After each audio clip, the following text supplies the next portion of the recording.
Buckeyes' fast starting offense will get the football first. Michigan State won the toss and deferred until the second half. A lot to deal with for a redshirt freshman quarterback who's filling Braxton Miller's big shoes this season. Kevin Cronin with the kickoff. Dontre Wilson at the goal line. Driven out at the 25. J.T. Barrett's knee feels okay against Penn State in that double overtime win. Kirk, he tweaked it and just played through pain very well. Well, they thought at halftime that might be it. They thought he may have to shut it down, but he showed a lot of courage and toughness in leading Ohio State to a win. And in overtime, actually put the team on his back and ran the football despite that MCL sprain. I think he earned a lot of respect from his teammates based on the way he played in that game and the toughness that he played with. Big Ten total offense leader, #1 in passing efficiency. Empty backfield on the first play.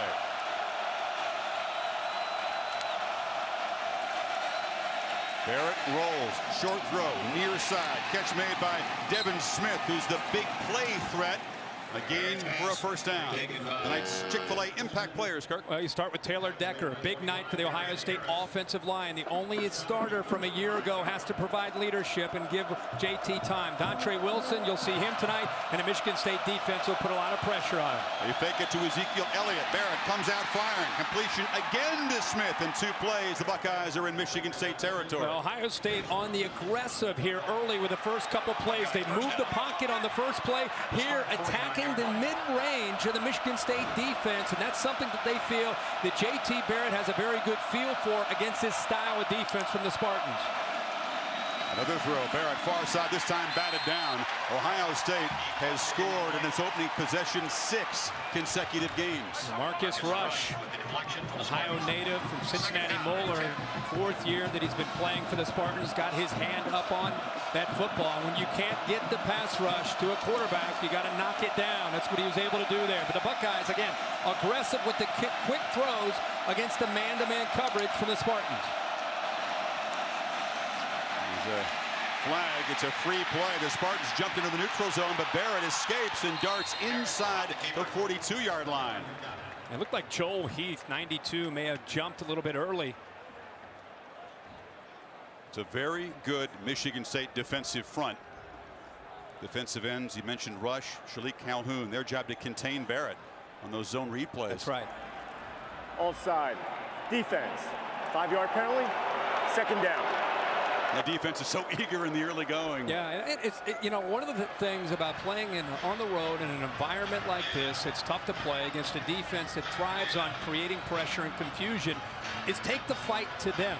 Sometimes, you know, Tom Herman and Urban Meyer and this offensive staff, they have a lot of experience on the staff, a lot of film study, a lot of preparation to get ready for this defense. And it's interesting here early, quick, up to the line and attacking the Spartans defense.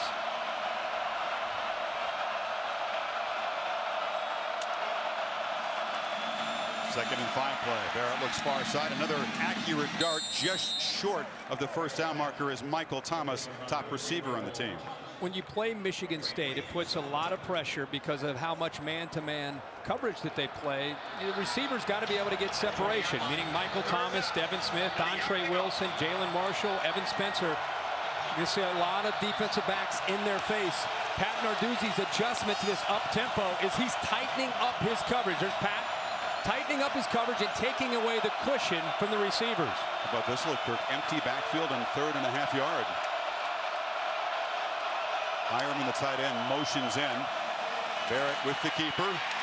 Dives forward, first down inside the 35-yard line. Buckeyes, Kirk, since week 2, the best FBS team at converting 3rd downs. Yeah, going back to the way he played quarterback early in the year. Remember, he had 11 days after the injury to Braxton Miller.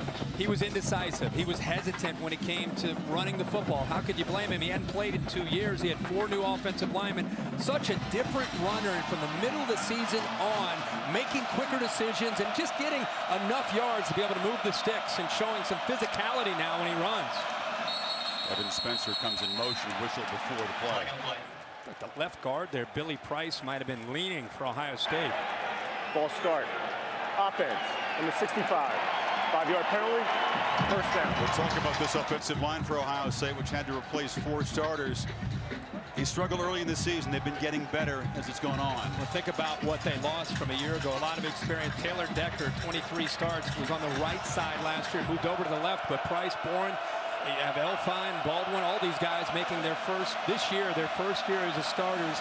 And I think you're seeing more and more continuity. On 1st and 15, Barrett in the pocket, throws downfield and over the head of Evan Spencer, who was well covered there by Darian Hicks. It's an example of what these Michigan State defenders will do.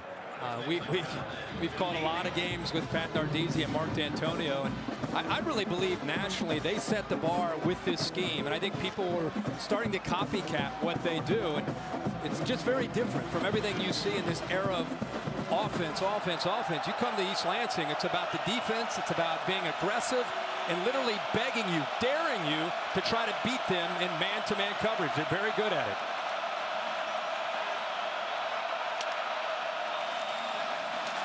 Play action on 2nd and 15, incomplete. That was right through the hands of Dontre Wilson, the speedy slot weapon. 3rd and long. And last year when Ohio State played Michigan State, they really struggled on 3rd and 4th down. In fact, they were 1 of 12, and the average distance was almost 3rd and 9. It was like 8.6. Very, very challenging. We talked in the open that they want to be in 3rd and manageable because of the variety of blitzes and because they're so multiple in how they can confuse the offensive line. Buckeyes not in field goal range. The wind is blowing from left to right. So Barrett fires short. Smith cannot break a tackle. Dropped at the 30 by Riley Bulla, part of the famous Bulla family here at Michigan State. So we'll see if the true freshman kicker, Sean Nurnberger, trots out. He's a pretty good kicker from distance. This would be a 47-yarder, again, working into a slight wind. So Ohio State on their opening drive, 8 plays, 7 passes with a lot of tempo and going up against Michigan State. Interesting that they kind of abort the running game on that opening drive. That false start penalty, of course, setting him back on the 1st down. So Nurnberger from Buckner, Kentucky, from 47 yards for the early lead.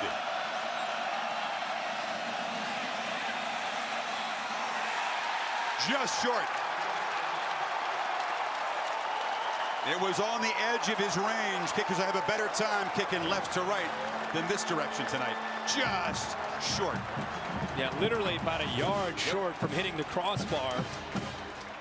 Let's talk to some of the kickers on the field in warm-ups, and especially the Michigan State kickers. And they talked about, you know, this stadium with the changes and the scoreboards, how it's gotten even tougher to try to figure out sometimes the wind tunnel that's out there. So here comes Connor Cook from Hinckley, Ohio, the Cleveland area, who hadn't had a career 300-yard game until the Big Ten championship game. Backed it up again in the Rose Bowl. Yeah, he'll engineer a balanced attack, very confident with everything that he sees because of the experience he gained from a year ago and the success, especially against Ohio State and then Stanford in the Rose Bowl. High formation handoff to Jeremy Langford, the feature back for the Spartans. Ohio State strings it out, but Langford gets about 7 yards. Talk about a matchup on the edge we're going to keep our eye on. Joey Bosa has been a sack machine, but Jack Conklin in 2 years has not yet allowed a sack. He's 0 in his entire career, and now he's a sophomore. But, you know, he weighed 330 last year as a freshman, and he's dropped 30 pounds. It's allowed him to be a lot quicker. Now he lines up on the left side. Joey Bosa will move around, and right now he is lined up head-to-head right across from Jack Conklin. That'll be a fun matchup to watch tonight. Langford got 7 on 1st down. Cook could take a play-action shot on 2nd down, looping downfield, throwing over the head of 2 Buckeye defenders. Keith Mumphrey hauls it in the red zone. They run the football on the opening play. Look at the protection. We just talked about Conklin does a good job on Bosa. And then these wide receivers. Tony Lippick gets most of the attention, but here it's Mumphrey, the senior, with great speed. He goes right by Conley. Safety's up tight, expecting run. They get behind him in coverage, and a great throw by Connor Cook here early. He comes out looking very sharp. That was a beautiful throw, 44 yards to Mumphrey. From the 19, Langford makes his way, or also running, actually. They thought they had him stopped. He muscles free for about 4. That play got a little bit ugly because Michael Bennett got penetration, 63 for Ohio State. It looked like he may have blown the play up, and give Langford a lot of credit in that offensive line for not giving up on the play. Langford is a tough physical runner and really does a nice job of giving this offense balance. Cook and the receivers get so much attention, but with the offensive line and Langford's ability to run makes it very tough on an Ohio State defense to try to lock in on one area. 5 receivers, empty backfield. Unusual look, and Connor Cook almost fell backwards. Trying to keep his balance. Langford makes the catch. They'll rule incomplete now. Darren Lee was there to deliver the blow, but that play got off to a weird start. Yeah, big play by Darren Lee. He almost made not top 10 Sports Center right there. Luckily, they got the snap off, but a good play by. How about Darren Lee? Played quarterback in high school, near Columbus in New Albany. Didn't have a lot of experience playing defense. He shows up at Ohio State as an athlete, and Urban Meyer and the staff move him as an outside linebacker and has stepped in very nicely at 6'2", 228 pounds, plays out in space and plays well. 3rd and 7. Cook rolling. Going short. Has a man open. 1st down. Still running into the end zone. Touchdown, Mumphrey.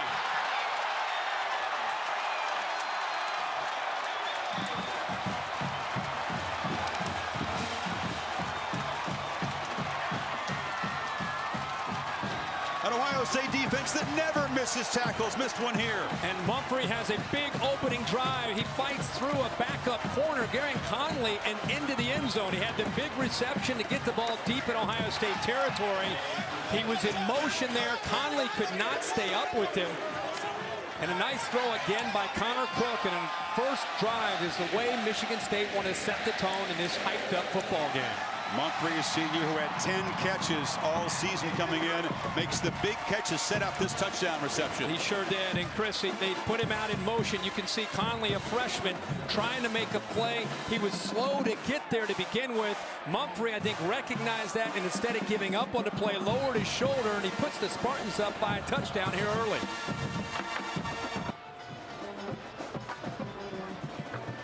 After a missed Buckeyes field goal, the Spartans march 70 yards in 5 plays, 2 minutes and 2 seconds.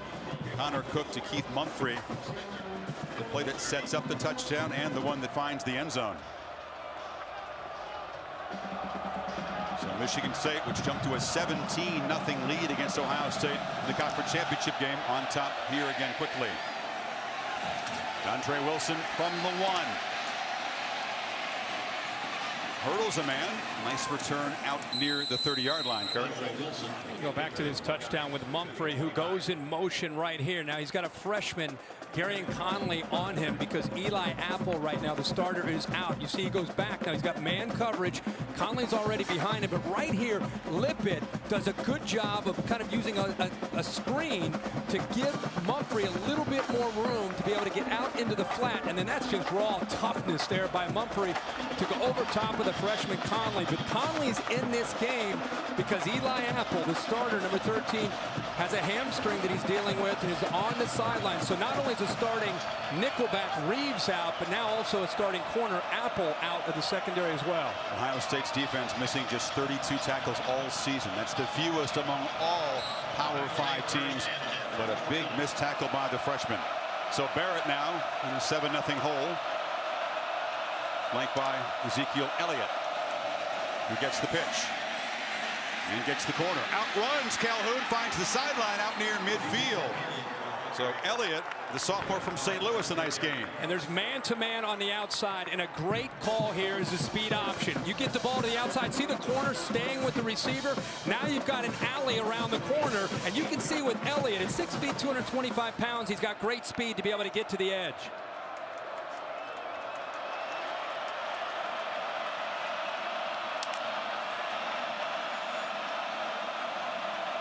Cat and mouse between Urban Meyer, Tom Herman on the offensive staff, and Pat Narduzzi, who's upstairs communicating downstairs and out to the defense. Barrett hands it off. Elliot runs near side again, gets the corner, a big gain, still running inside the 30, cuts it back. Elliot down inside the 5. And the Scarlet and Gray strike back very quickly. Great call here with the counter that's going to start this way and come back. See how the defense is overflowing. It's designed to cut back. Nice job here. Well designed. They brought the right tackle around as well. Playing fast on 1st and goal. Barrett strung out, fires over the head of Smith.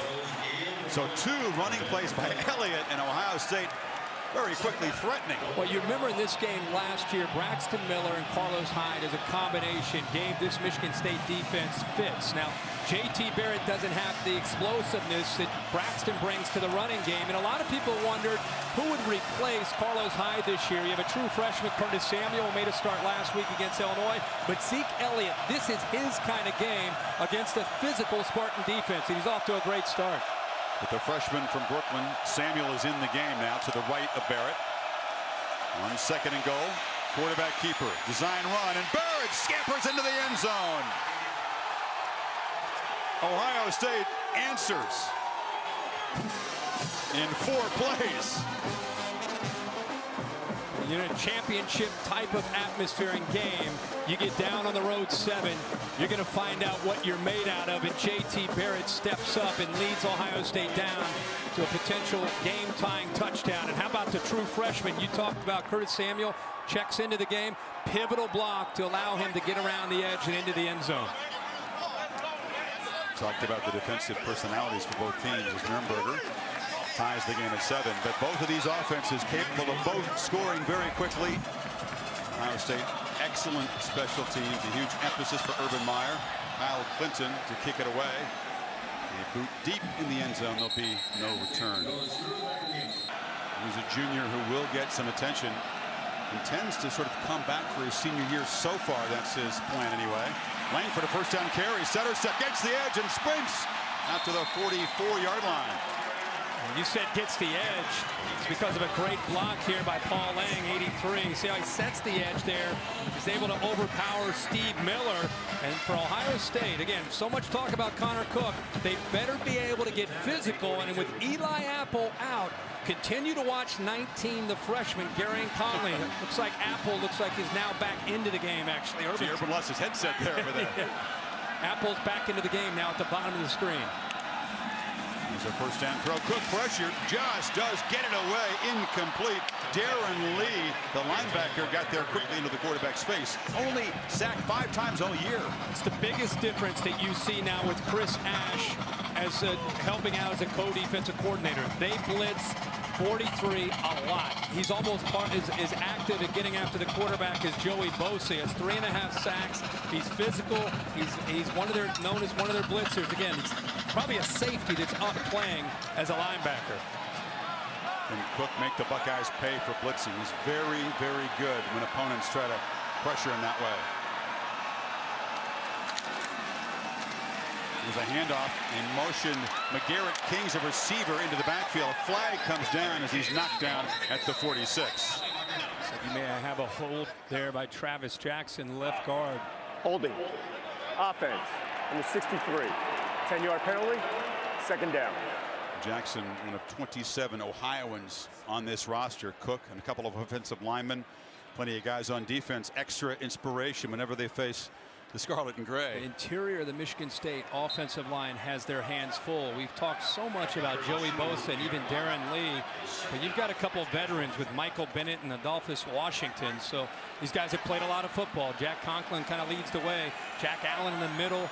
Travis Jackson, some veterans, but they'll be tested tonight, probably more so than any game they played up to this point, other than maybe the Oregon game early in the year.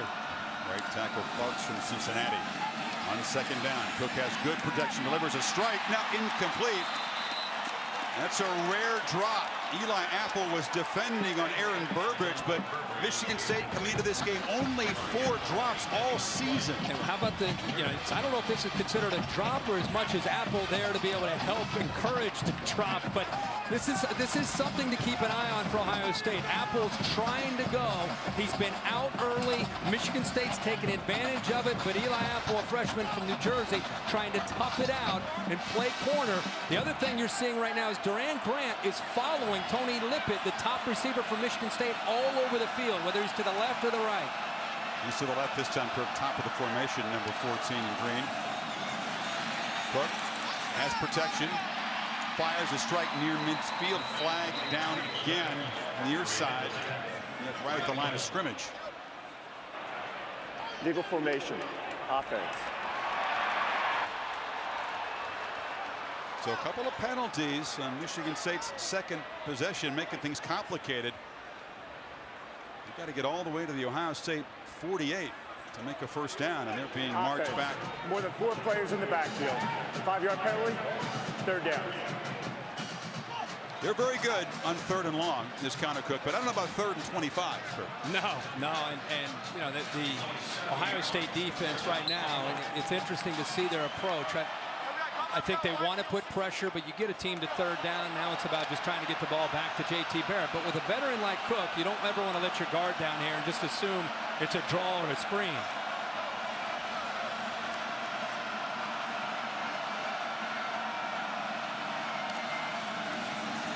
Buckeyes rush for Cook. Trapped and sacked. A rare sack. Ball is loose. They fight for it now. Donovan Clark, the tackle, jumped on it. Players hesitated, didn't see the ball come out. Donovan Clark heads up play because there were about 3 white jerseys all over that football, and that ball was live. It came out.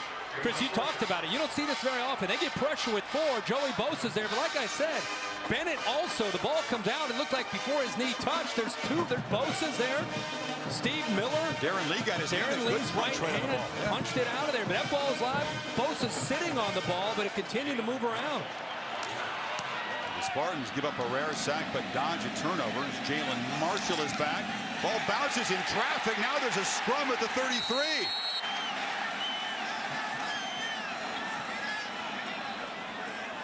The short punt by Mike Sadler. And some of those blockers for Marshall inattentive down there. Didn't see it. Spartans say they have it. It looked like Jeff Green. We're seeing some rare things, Kirk. Yeah. A sack allowed by the Spartans. A special teams turnover by the Buckeyes. Big mistake, and the young man from Columbus, Ohio, Chris Fry, who's pretty excited about getting it, but it's Jeff Green, 89. He just did not hear the Peter call to get out of there. Ball bounces off of him. He tries to jump on it, but Chris Fry, the outside linebacker, true freshman, again from Upper Arlington, Ohio, heads up, jumps on the football, and gives the Spartans great field position. That will not improve Urban Meyer's mood at all. Kind of thing that Ohio State really hasn't done on special teams this year. Not only was Jeff Green there, but you had 2 or 3 other Ohio State players in that territory. And talk about the importance of special teams in these kind of games. Big mistake. Langford breaking free. To the 10. Touchdown!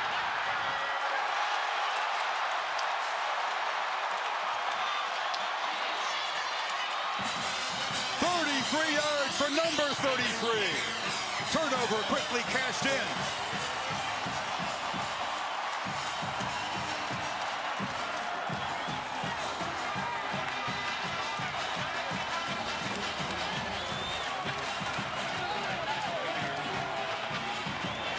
You talk about a reversal of fortunes in the last minute.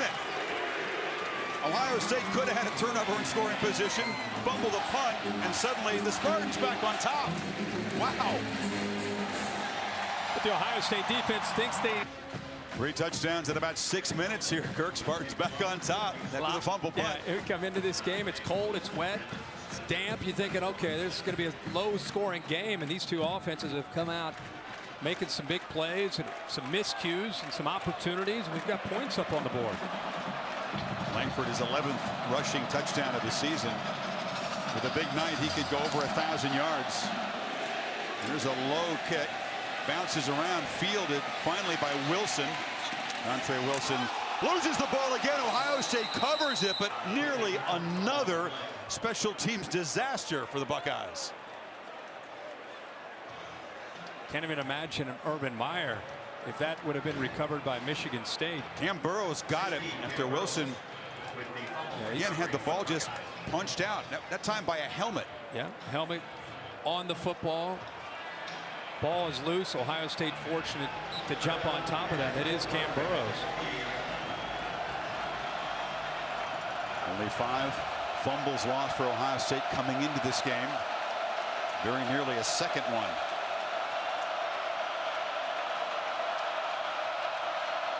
Elliot in the pistol formation. They fake it to him. Pressure off the edge. Smith makes a catch but cannot escape. Short tackle by R.J. Williamson. And a corner blitz from the boundary to the blind side there of J.T. Barrett. Great recognition of feeling it by Barrett. Also nice job by the receiver. He kind of aborted his fake, got out of it, and just got the ball out quickly to the receiver. 4th catch already for Smith. Barrett now chased. Escapes. He's a physical runner, not as explosive as Braxton Miller, but lowers the shoulder, gets the first down. There's been a lot of talk about his knee because of the injury against Penn State, and a lot of people watched him play last week against Illinois and thought he missed some throws, and he's a little tentative. Is he going to be okay? Watching him Thursday in practice, he didn't appear to be anything slowing him down. Watching him here early in this game, as you said, he is a physical runner, doesn't have that big playability, the threat of that the way Braxton Miller does, but he will lower his shoulder and get yards. Trey Waynes, one of the starting corners, lost his helmet. He's out of the game as they hand it off inside to Elliot, who twists across the 45. ESPN's got the Quicken Loans Race for Heroes 500 from Phoenix tomorrow afternoon, 2 o'clock Eastern Time. Pat Narduzzi, again, from Michigan State defense coordinator. A lot of movement from the Michigan State D-line. Elliot picks his way near midfield. He'll be 3rd and about 3. Marcus Rush on the tackle. The movement is to create confusion, whether you're stunning or you're blitzing. Remember, the last time Ohio State was truly tested, they got it tested Happy Valley against Penn State, but it was against Bud Foster, week 2, when they gave up 7 sacks. Multiple hurries on J.T. Barrett. It was a nightmare. It was a nightmare, and this is really the first challenge since then against this kind of defense. And up to this point here early, they're doing a very good job of communicating and picking up a lot of the different looks that the Spartans are offering him up front. 3rd and 2. Ezekiel Elliott moves to the slot. Barrett predictably keeps the ball. You know it's coming, but still tough to stop, and you see the strength of the Texan. Those are tough legs to tackle, aren't they? They are a good double team on the right side there. You see Bourne and Elfline. They do a nice job of giving enough of a crease there. And again, he may not have that quickness and that big playability, but he has enough quickness there to not just lower his shoulder for 4 or 5 yards. He's looking to continue to run for 10, even 15 yards. And you're seeing that empty set, clearing out the secondary, getting the numbers to the advantage of the Ohio State offense. And with a quarterback that's basically a running back at times, it's tough for the Spartans to stop. Buckeyes already have more rushing yards than Michigan State usually gives up in an entire game. 10 more, in fact. Here's a first down throw. And some confusion there. Here comes a flag. It's going to be interference as Evan Spencer was working against Darian Hicks. He grabbed a hold of Evan Spencer. And Hicks really didn't have anything else to do because he's beaten on the play. Cuts back to the inside and right there grabs a hold of him. Ball's in the air. Officials all over the call. Pass interference. Defense, number 2. Automatic, first down. Spencer, whose dad Tim was a great running back here, later a running backs coach. Now does that for the Buccaneers, but Spencer grew up going to Ohio State practices as a kid. He's living his dream playing for the Buckeyes. No question. Remember, you used to see him when he was about 7 or 8 years old with his younger brother out at practice all the time over at the Woody Hayes facility. As you said, living a dream. And how about Tom Herman saying he's the MVP of the offense because of his unselfish attitude and his willingness to be a great blocker. 4 penalties on Michigan State. Here's a pitch to Elliott in the backfield. Probably might see a flag, but no neutral zone infraction, and a big play from Shalik Calhoun. Well, that looked to me like that was offsides by Damon Knox at the line of scrimmage right there over the left guard. Surprised that that was not called. And here's Calhoun making his presence felt. Just used his quickness there to get to the outside. Does not let Elliott get outside of him. Baldwin didn't really have much of a chance there, but I think Damon Knox got away with the one there on 1st and 10. Instead of a 5-yard penalty, they lose 5. Yeah. Calhoun, this is his kind of game. He loves the bright lights. A big game player, that defensive end. Barrett steps up, delivers across the middle. Catch made down inside the 10-yard line. And Devin Smith has been active. There are flags down after the throw. Did they rough Barrett, perhaps? Might have been hands to the face by the left tackle. Personal foul. Hands to the face. Offense. Number 68. 15-yard penalty. Second down. It's Taylor Decker erasing a big gain down inside the 10. Yeah, Taylor Decker got his hands up. Really both he and the Michigan State defender both. It was Calhoun. They were right there. He grabs a hold of his face mask. They're both grabbing each other's face masks. But I think initially you saw the left tackle initiate the contact. But Ohio State another penalty. So instead of picking up a first down, they continue to go backwards. But that's the matchup that Ohio State is going to try to attack. Inside receivers against safeties in man-to-man coverage. They've got to win that battle. So it's 2nd and 30. They hand it off. Elliot, nothing there. Calhoun, another stop. The junior from Middletown, New Jersey. Future pro. Yeah, future pro, and a guy who started a little bit slow this year, and he admitted that to us on Friday that, you know, for whatever reason, things just weren't clicking. He felt maybe some pressure to live up to the year that he had a year ago, and I think around maybe the Nebraska game, he just started to kind of relax and just play football and not force things. His teammates are telling him, play like you can play. Bring the old Shalik back, and he has lately. Barrett pressured again, tried a desperation heave to the sidelines. Demetrius Cox was there. That was a sideways throw from inside the tackle box, and they'll throw a flag. 16. Ball be placed in the spot in front. Also down.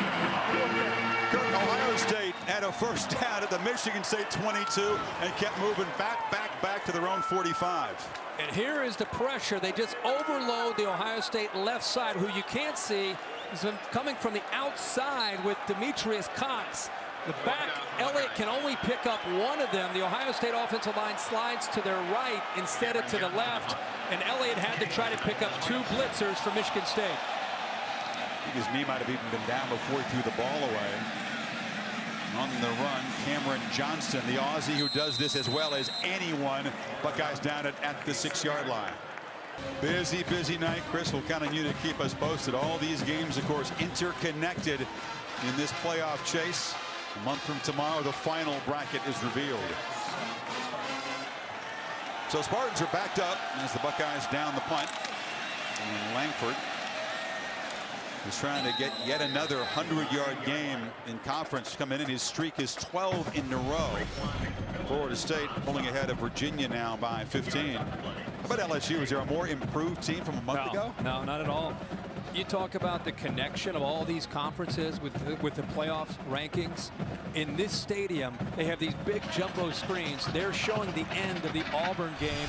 And when Auburn finally fumbled and the game was over, this stadium went crazy as if the Spartans had just scored a touchdown. It's a function of the new era, isn't it? They're very aware of what's going on around the country. Auburn with a second loss. Just like Notre Dame, you have to figure a 2-loss Tiger team a long shot at this point. Yeah, very much so. Without a doubt. They're way on the outside looking in. There's the screens, and the entire stadium was filled up. It was quiet because everybody's watching like they're in their family room watching the end of that Auburn game. And after that fumble, they, as I said, they just went berserk. And I sat and I thought, when was the last time Michigan State cared about the A&M Auburn game? Now they're going to care about TCU and Kansas State and Oregon and everybody now. It's great. Inside of a minute in the first quarter on 3rd and 8. Good. Gets good protection, delivers, but it's dropped. It's a couple drops. That was an obvious drop by Lippett, who's the dominant receiver on this team, and it's 4th down. And 3rd down, they have soft coverage from Ohio State. Corners are bailing. It's an easy throw. First down to be whole time. First down. It's something that I forget the term that Connor Cook told us that, you know, when corners bail, he has a term that he and his receivers have where they're going to take advantage of that every single time. I think he said free access maybe was the term that he used, because when the corners bail on 3rd down, well, take the first down, move the sticks, but that time Lippett dropped it. Sadler from his end zone. He boots it away. Pretty good punt into the breeze, and Marshall makes a fair catch at the 48. you know, he was a broadcaster, and I think he really thought he was going to be doing that for a number of years. The Ohio State job, which was his dream job, opened up, and retirement was short. He got back out and Yes, it was. became the head coach of the Buckeyes. And Don't blame him. Yeah, and you know what? He's got a different look and feel to him. We spent some time with him Thursday. He tried to say it was going to be a different approach. I think you can, from the time we've been around him at Bowling Green, Utah, and Florida, it does feel different. He's still intense and competitive, but has things in perspective, I think. How do you mean different? I mean, he wants to win as badly as ever. Delay of game. Offense. Number 16. 5-yard penalty. First down. I think different in a way where it's not every single moment of his life and day. He's got 3 kids. He spends a lot of time with them. He goes to activities, whether it's sporting events. He's still competitive. He's still crazy. I mean, he's still as fired up as he ever will be. But He's a crazy parent for those kids who play sports. He chest butted me when I saw him on the field before the game. And boom, I almost went down. I mean, he's still fired up. First and 15, and again, you can see both these offensive and defensive lines so anxious to get off the ball quickly. A few penalties like this already in this first quarter. I mean, we've seen about nine penalties now. Offside. Defense. Number 4. Contact in the neutral zone. 5-yard penalty. First down. A few of them like that. They got away with one that wasn't called.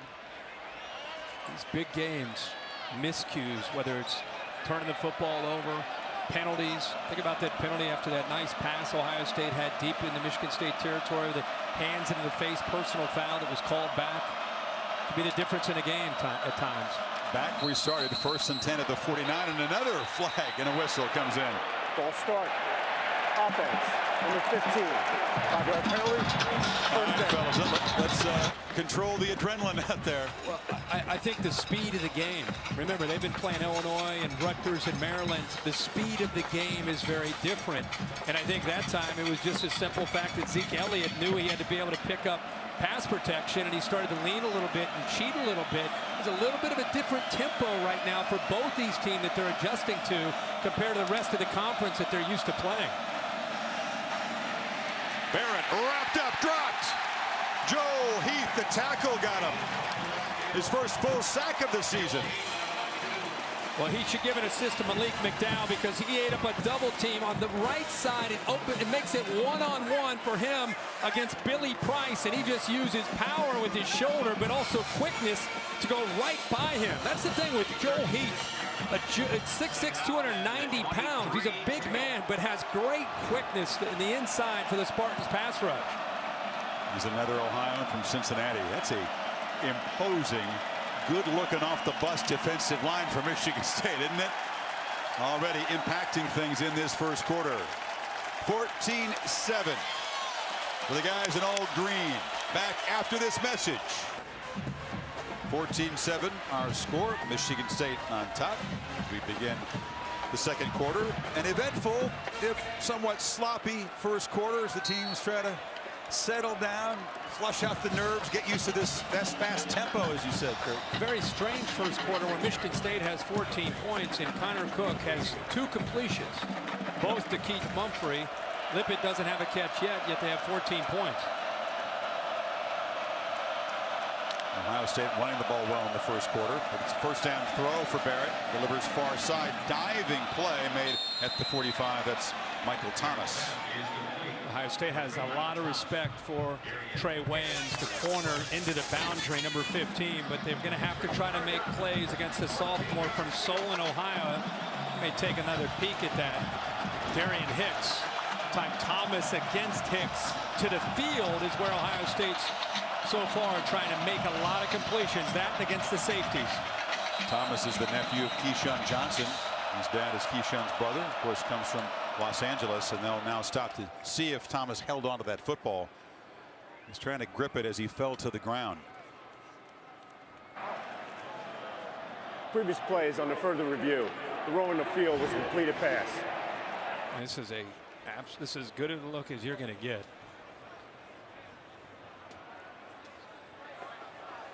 Ball got into his chest, Kirk, and then seemed to come free as it got near the ground. So the hand gets under, and then does the ball. Yeah, I think it squirts free. Yeah. Good effort laying out there. but he didn't make the hands catch. He sort of bounced off of his body down toward the ground. Tried to sell it. Yeah, a lot of times officials will look to see if you have possession of the football, because the ball can actually touch the ground as long as it doesn't help you possess the football. Dave Katai is our official here. What do you think? The replay booth is next door. Steve Newman taking a look at it, Dave. Well said, you guys, because it looks like he does have the ball, but the ball comes loose, bounces back to him, so he doesn't have secure possession of the ball. Just because the ball hits the ground doesn't necessarily mean it's incomplete, but the ball moves. Okay. Just had the one hand on the ball as it was touching the ground. Even if the I was going to say it's call, third and 14. It's still 3rd and 15. Yeah, third and Yeah, 3rd and 14.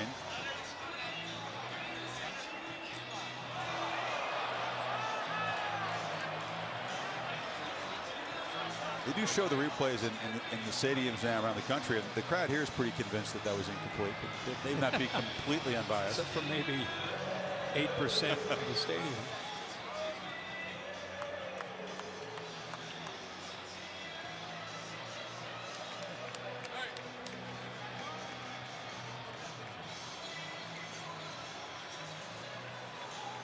This feels almost balmy now.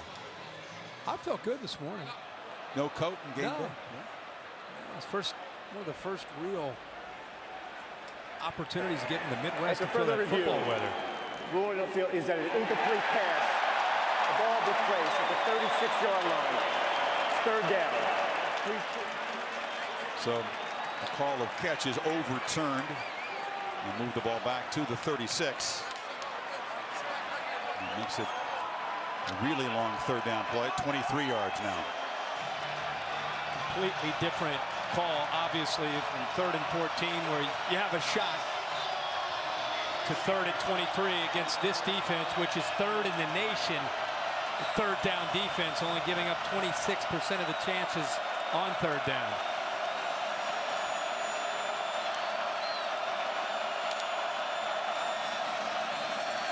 Barrett is pressure, delivers far side. Smith over the shoulder, catch at the 20.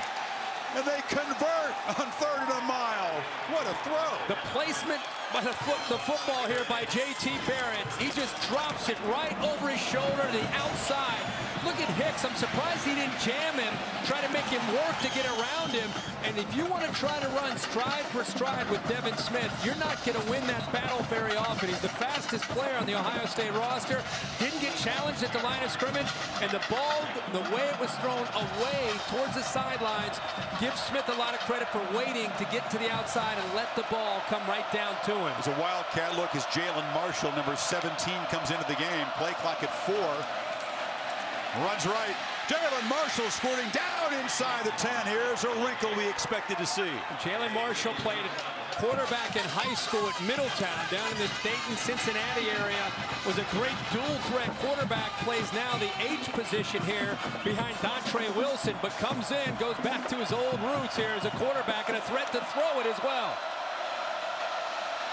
Marshall rolling left. Elliot, lead blocker, dragged down inside the 5. You know, Barrett's a good runner, but you can see the difference. Marshall accelerates quickly. Completely different feel. It's reminiscent of last year when Braxton Miller had his hands on the ball about every other play, running it. Remember, down here with the background of Urban Meyer, he loves to run the quarterback and also the jump pass. On 1st and goal, Marshall carries for a 3rd straight play, knocked down by Rush at about the 2. Such different acceleration. I mean, he's an H-back. He's a wide receiver. Will be checking out of the game now, but when he gets his hands on the ball, it's a tailback or a receiver with his hands on the ball and gets to the perimeter in a hurry. Shalik Calhoun, the fine defensive end we've been talking about, slow to get up. Guy they cannot afford to lose. Narduzzi sticks with his starters. He leans on these guys to play a lot of snaps, including number 89, who'll leave now on 3rd and goal. It's good to see him walking off, such a big part of this defense now. Again, not sitting here first guessing or speculating, but all I know is you and I were there for 2 hours watching practice. There's a lot of time spent on the jump pass down inside this 5-yard line for Ohio State. Barrett is back in the game. Elliot to his left. 3rd and goal. Wilson motions into a wing position. Barrett fakes it. Nope, hands it straight ahead and stops short of the goal line. Taiwan Jones and Ed Davis, linebackers, combined to stop Elliott. Now a decision coming up. Yeah, they attack downhill. Pretty good leg drive here by Ezekiel Elliott to try to get the ball into the end zone. But you had linebackers and also the safeties, R.J. Williamson and Curtis Drummond, helping out as well inside that 1-yard line. We've been waiting the entire season for November 8th for this game. How about this moment, a goal line stand, 4th down here with a lot on the line in this football game here early.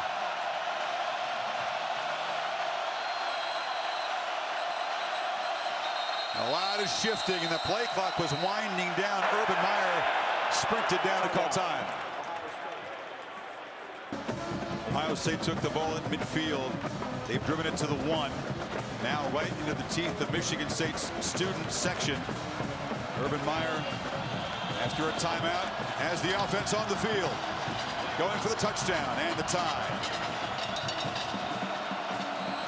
3-receiver formation, has the tight end Hireman along with Elliott.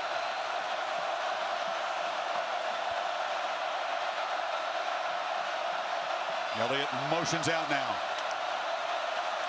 Barrett keeps it, dives, muscles to the end zone. A 4th down conversion, and Ohio State within a PAT of tying things. Great leg drive there by J.T. Barrett. Michigan State, once they saw Elliott motion out, they knew exactly what was coming. They were there to stop it. They held their point. They held the point there at the line of scrimmage. But at the end of the day, it was just J.T. Barrett at 225 pounds, lowering his shoulder and driving the Spartans into the end zone. How about the 3rd and 23 conversion here? The 43-yard pass. The beautiful throw to Devin Smith, setting up the touchdown. This was the key. Devin Smith does a good job of staying into numbers, opening up the alley. This is 3rd and a mile. See the alley there to the outside? He waits to the last moment to break away from Hicks. Ball's perfectly thrown. Sets up this 4th down where he's going to try to just overpower the right side behind Baldwin and Elfline. Wasn't necessarily great blocking, but it was kind of a stalemate there at the line of scrimmage. Here's a great look. There's contact before he gets into the end zone, and there's the legs right there pushing him into that end zone to tie this game up. Barrett has 90 yards passing. 86 of them have gone to Devin Smith on 5 receptions. The guy who admitted this week that he cried for about 2 days after Ohio State lost the Big Ten title to Michigan State, lost their chance to play for a BCS title. Very open about his emotions, how devastated he was. Makes a huge catch to set up the tying touchdown here.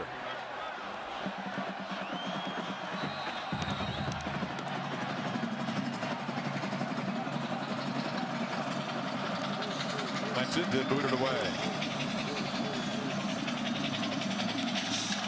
It's a short kick directed to one of the up men at the 15. Cutting it back, Trevor Pendleton, not the natural return guy, but that game has been on the minds of both of these teams. They get help take Michigan State to a different level of respect. I think it added a lot of fuel to the fire of Urban Meyer and Ohio State to try to get back into those kinds of games with getting another opportunity. 1st down throw. Cook completes it, short gain. We check in to Heather Cook. Shelton on the catch. Guys, Connor Cook was very honest about that Ohio State win and that Rose Bowl win. Changed his life, saying it's so unreal. There isn't a day that goes by where I don't think about it and think about those 2 wins, and where some might get complacent. Just the opposite for him. He said it gave me more confidence, made me want to work harder. Well, thanks. So that was interesting to hear him say that Unlike pushing things in the past, focusing only in the moment, that he every day thinks about that moment in Pasadena, that clutch performance against the Cardinal. It's for a guy growing up in Northeast Ohio and did have a ton of offers, to be able to play quarterback at Michigan State with such a proud tradition of quarterback play, and to be able to become that guy, he is living a dream, and he doesn't take it for granted. And 3rd and 3, quarterback keeps it. He takes a big shot, but at 6'4", about 220, Cook, who ran over a Wolverine defender here in the last game 2 weeks ago to ignite the offense, not afraid to pay the price when he needs to. No, and he can surprise you. He's deceptive with his athletic ability to speed, because he's 6'4". You don't necessarily think he can run the ball that well, but he can. Not just lowering his shoulder. You'll see him at some point tonight be able to run away from a defender or two and get out into the open field. Remember, he has 2 completions tonight. Ohio State has Duran Grant following Tony Lippett all over this field. On the delay, the handoff, but swarmed in the backfield is Nick Hill, as Michael Bennett, a senior tackle, got through quickly. The Centerville Elk has had a great career. Last year he was banged up, had some stingers. He said he basically was playing with one arm. We asked him if he had a procedure done, and he said, you know, the only thing I could really do is rest it. But he has incredible explosiveness there in the inside. Nice job to slip the Centerville Elk in. I don't know. We got an Elk last week. We got an Elk this week. They're undefeated, right? They sure are. 5-yard loss. Play by Bennett. Hill is still in the game, but Cook's dropping straight back. Pressure, throws as he hits, but complete underneath. Josiah Price, the tight end, is hammered right near the marker.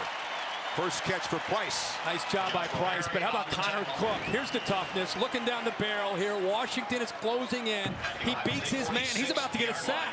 And how about it being 6'4" and keeping your eyes, a great look in his eyes. He throws that ball before Price even turns around, anticipates it, had to get rid of it because of the pressure from Washington. There's the experience of Connor Cook. Nice hands for a tight end, too. Price, who had that go-ahead touchdown we just showed you against the Buckeyes. Whistle before 3rd and 1.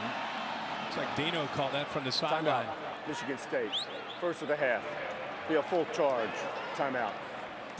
And Michigan State facing a 3rd and 1 at the Buckeyes 46. It's Nick Hill and a quick snap, and the Spartans move the chains.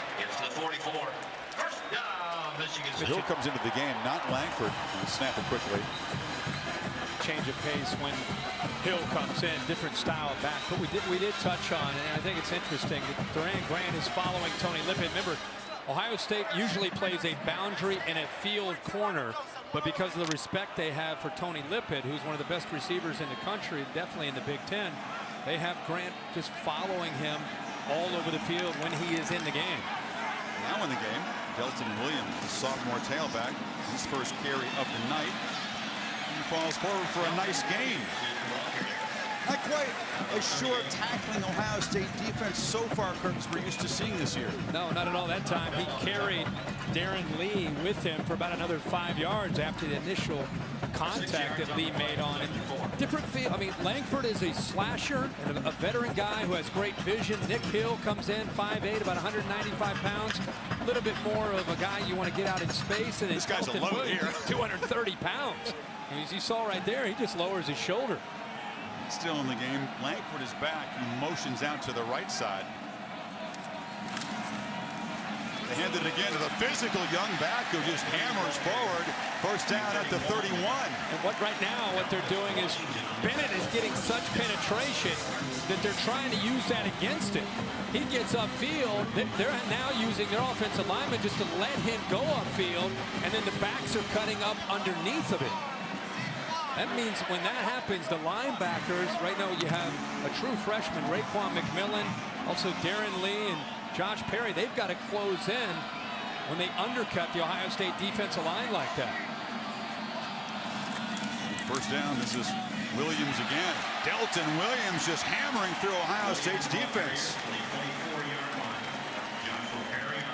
He had 36 carries this season coming in. Watch Bennett right here getting upfield, and watch the linemen what they're doing. A nice pull right there. They're just pushing him out of the way. He's beaten his man very often. This time they pull the right tackle, Clark, and a nice trap that pushes him out of the way.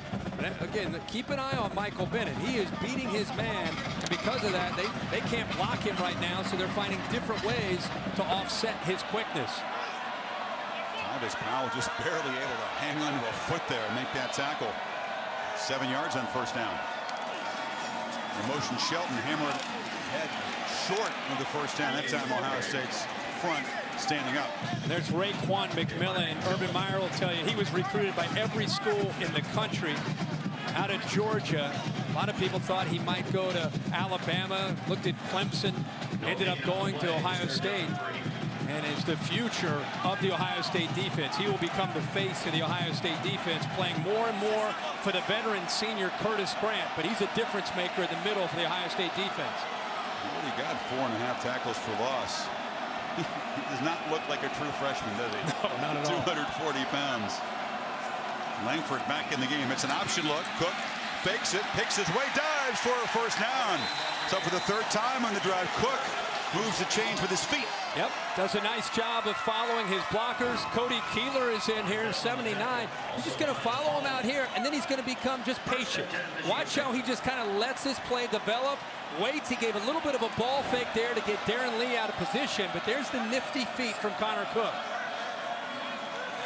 Hasn't been a typical passing night for him. Just 4 of 9 for 77 yards. But again, 3 first down rushes for him. Still got it. Fires near side. Complete. Shelton. And it's a dodge. A tackler lunges to the 8. It's a first and goal. Von Bell stopped him.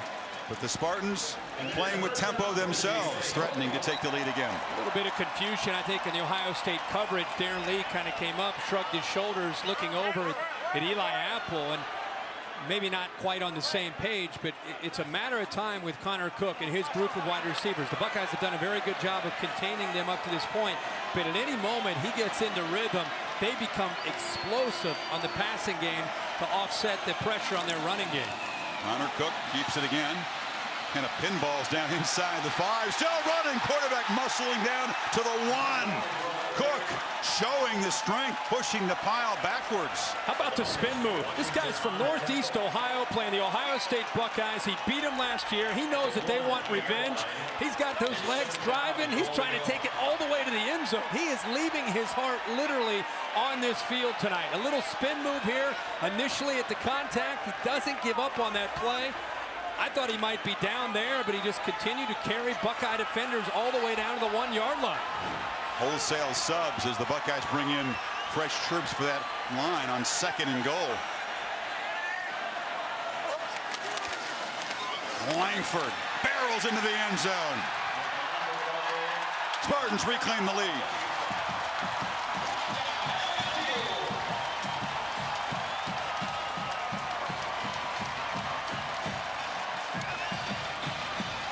They get a first and goal, Kirk. They score a touchdown 95% of the time. Pure power down there. At those big offensive linemen, the tight ends, they go heavy. And they dare you to stop them. They just get physical inside that 5-yard line. But what a drive there by Connor Cook. The leadership there, making some throws, making a few runs, and making some great decisions. We've seen some quick strike touchdown drives. That was old school, methodical Big Ten. TCU beginning to impose itself at home against Kansas State. Boykin just scored a touchdown. Dontre Wilson from the goal line.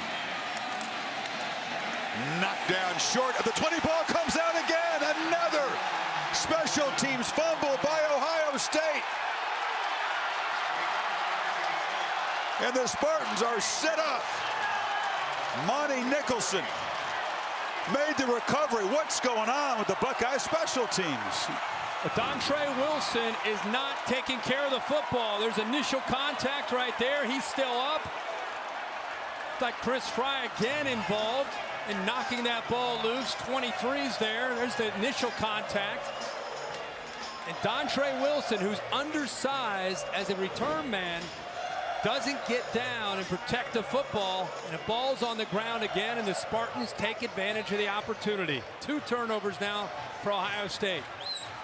Not just turnovers, but special teams turnovers. You fumble a punt like that or a kickoff like that, it is usually disastrous. Spartans up 7, set up in the red zone. Cook, a first down throw, delivers over the middle into traffic, a dangerous play. Tried to fit it in there to McGarrett Kings Jr. Von Bell in the coverage. Chip Kelly and the Eagles hosting the Panthers. A good one on Monday Night Football, 8:15 Eastern Time. You're right about Connor Cook trying to. That was a tight window he tried to squeeze that into. Remember the last drive, 3 for 3 in passing. He ran the ball 4 times. All 4 times he ran the football resulted in a first down. Seriously tonight, Kirk, Heather reported to us that Tony Lippett appeared to be limping a bit, didn't look quite right, doesn't have a catch tonight. And he was the dominant weapon typically for Cook. Handed off inside. This is Kings, and the receiver darts forward, dives down to the 11-yard line. It'll be 3rd down and short. Kings as a receiver, but is basically as a receiver lines up out there and has the ability of a running back, but they'll motion around. They're very, very multiple, whether it's jet sweeps, handing the ball off to wide receivers, or motioning them as they did there with Kings back into the backfield. Because of that explosiveness, they'd like to get his hands on the football.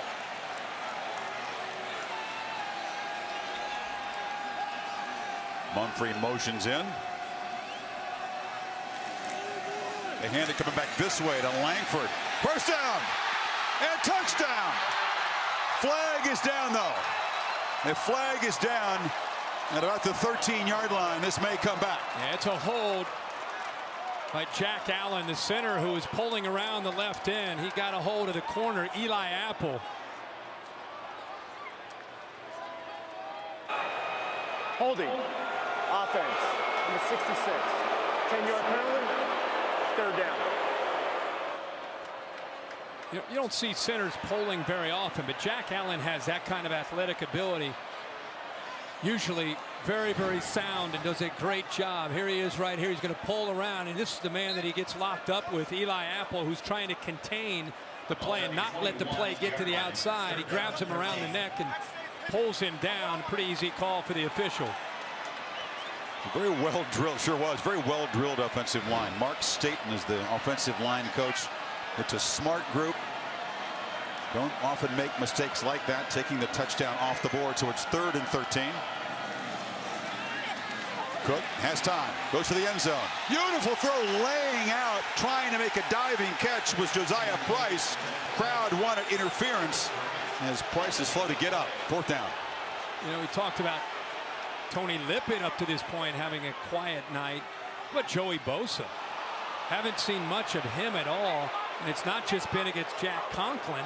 Donovan Clark also doing a good job of holding up in pass protection, but we have not called Joey Bosa's name at all, especially on those 3rd downs when Ohio State needs pressure on Connor Cook. That line is doing a good job of taking care of, for the most part anyway, Connor Cook. So a field goal attempt from 39 from the slumping Michael Geiger, who certainly has the coach's confidence. His misses have been narrow. This one starts left and stays left. And they got a problem at kicker now for a guy who missed only 1 of his 16 attempts last season. Now he's just 7 of 13.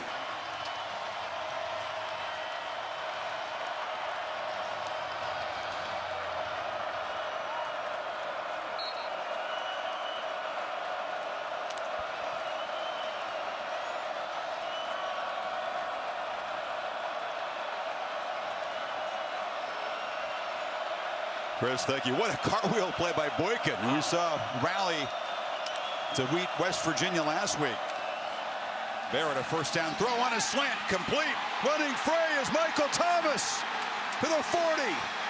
A foot race, and Thomas will win it. 79 yards for Keyshawn Johnson's nephew, his 7th touchdown of the season. Wow. Calhoun is down again for the 2nd time. talked about how they felt they could attack Darian Hicks, the field corner. Either go after the safeties or you go after the field corner. Here's Jalen Marshall. He will take his man with him, and that creates the one-on-one opportunity where Ohio State feels they can make plays. Thomas, who's been coming on this year, has really grown up. The quick slant to the inside. Hicks misses the tackle in the open field. And how about Thomas's speed at 6'3", 205 pounds? He outruns Curtis Drummond to get to the end zone. But how physical he was there. A nice route to the inside.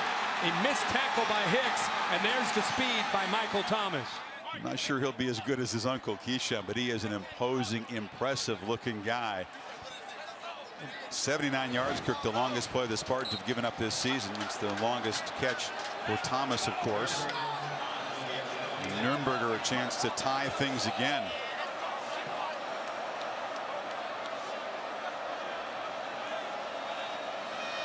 Michigan State keeps jumping in front by a touchdown. Buckeyes keep tying it back up. Well, I know Saban had a big win here in '99 when Michigan State. That was the last time Michigan State was the highest ranked team in this match. 3:19 before halftime. Michigan State keeps surging in front. Ohio State keeps answering. When you play man-to-man coverage and you just kind of live on the edge, your corners better hold up on an island. And right now, Darian Hicks is becoming an issue for Pat Narduzzi's defense. Langford with a stutter step. Speaking of the edge in an island, you just wonder, when is Tony Lippett going to shake free, make a play, or is that leg not 100%? See if Lippett, whether or not that injury is causing him to be a step or two slow, or Durant Grant, a senior with experience, matched up with him and has been, again, following him all over the field, doing a heck of a job. Cook delivers far side right into traffic, and right on cue, Lippett makes his first catch. Grant was right with him. That's a perfect ball, or it's an incompletion. Up at the top of the screen, Grant is right there, stride for stride. That ball's thrown to the backside shoulder, which is why Lippett's able to hold on to that football, and it came out in a hurry before I think he even came out of his break. Third throw, it's a screen, batted down. Getting the big hand up was Michael Bennett. Lippett is the best big play receiver in the Big Ten, finally on the board, but only 11 yards there. Heather? Well, meanwhile, a note on Michigan State's defense. Defensive end Shalik Calhoun has pain on the interior of his left knee. They thought about putting a neoprene sleeve brace on. He shook him off. He's testing it right now, hoping to return when Michigan State's defense takes the field. Looks eager to get back out there on his feet, shifting around.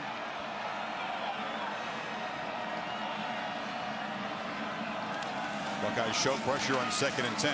Cook steps up, delivers over the middle, incomplete. Tried to get it to Lippett. Again, Durant with close coverage. This is outstanding coverage by Durant Grant with the right hand. Again, he's locked up against one of the better receivers in the Big Ten. Comes around with a right hand. He was physical on the route. Let him be able to run his route once he cut to the middle, but did not interfere at all with Lippett. Got around Lippett and knocked the ball away with his right hand. Grant from Akron is good buddies with Connor Cook. They trained together as high school players, played in an all-star game together. But he broke up a nice little dart from Cook to set up 3rd and 10. Father played at Michigan State as well. Ted Jones, a wide receiver for the Big Green. Buckeyes seem to come across the line. A free play, fired incomplete. It'll be 3rd and 5 now. I think that was Joey Bosa trying to get a jump. Again, we talked about him having a quiet night. I think he may have. Offside. Defense, number 97. 5-yard penalty, 3rd down. No tackles yet, Kirk, but a penalty. Yeah, that's not necessarily a great first half. Again, it's a 60-minute game, but he's probably frustrated, trying to do the best he can on 3rd down to pin his ears back and try to get some pressure and just jump the gun there. Michigan State will get another chance here at 3rd down. Let's see if Ohio State brings the blitz. Typically when they do on 3rd down, they like to bring it with Darren Lee. 3rd and medium hasn't been a real good situation for the Spartans offense, surprisingly. Cook in the pocket, delivers again, incomplete. For some reason, although they're great on 3rd and short and really good on 3rd and long, plays like that have troubled this offense this year. They sure have, and don't know if he just doesn't look settled in the pocket. I found it interesting that Joey Bosa, who's a defensive end, is lined up as a middle linebacker right here, and they blitz him up the middle. They move Darren Lee up to the outside, trying to give the Michigan State offensive line a different look and maybe try to create some confusion with their protection. But nonetheless, that time Connor Cook felt the heat and just could not find a rhythm there. The ball goes thrown in. This ball is thrown to the ground. Buckeyes get the ball back. Sadler, they only had 10 guys on the field. Ran a man out late on punt coverage. And the lefty boots it down low. Angle taken at the 10-yard line by Jalen Marshall. Marshall cuts it back, still running. Jalen Marshall showing the strength and the speed. Finally wrestled down to the 35, but about a 26-yard return. So Connor Cook, who's a 61% passer, only 6 of 16 in this first half. And good news is that Shalik Calhoun's going to give it a go back out there. Well, Ohio State has scored a couple times tonight in a hurry. Minute 1 and also another drive in 11 seconds. So they're thinking about points here with just under 2 minutes to go and 2 timeouts. Barrett, play action. Fires near sideline, nobody there. Dontre Wilson that time just did not run a route. That's a problem. Yeah, I think he's having a little bit of a rough first half. Ohio State unable to get the ball to that H-back spot. Part of their plan tonight, and anybody who plays Michigan State, that inside receivers got to make plays. Up to this point, most of the receptions have gone out to the outside of Devin Smith and Michael Thomas. In fact, all of them have. 2nd and 10, pressure off the edge. Buckeyes pick it up, and Barrett delivers a strike. Receiver's knee was down. Michael Thomas right when he made the catch. So it's 3rd and short. Nice job of picking up the blitz. Right guard, as you said, Chris, Pat Elflein came over. I thought you might see a side adjust, but this offensive line has really grown up from where they were in week 2 against Virginia Tech with 4 new starters to having almost a season under their belt. A lot better communicating, especially on the road. Empty backfield on 2nd and 2. Spartans pressure up the middle. Barrett rolls out and fires complete. Evan Spencer, the steady senior, has a first down. Good idea by Tom Herman and Urban Meyer to move the launch point, move the quarterback away from the pressure. And again, there's soft coverage from the field corner Hicks. He's had a rough night tonight in coverage, so they're trying to help him out by getting him off the line of scrimmage. Now he's up tight against Michael Thomas, who he gave up a touchdown to. Barrett rolls, trying to get the ball on the run to Hireman. Minute 2 before halftime. Ohio State has a couple of timeouts. I love Pat Narduzzi's approach to defense. His corner to the field has had a rough night tonight. Instead of changing or giving up on him, he keeps him out there, continues to play his defense. You beat him for a touchdown, for a big play. It's not as if he's going to abort and say, hey, guys, we got to get out of this defense. He's going to stick to his guns, and look up here how tight that coverage is. Buckeyes already with more yards in this first half than Michigan State gives up on average for a whole game. 288 total offense.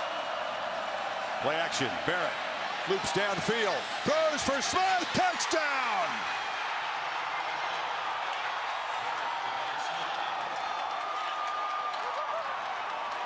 J.T. Barrett with beautiful touch on deep balls tonight.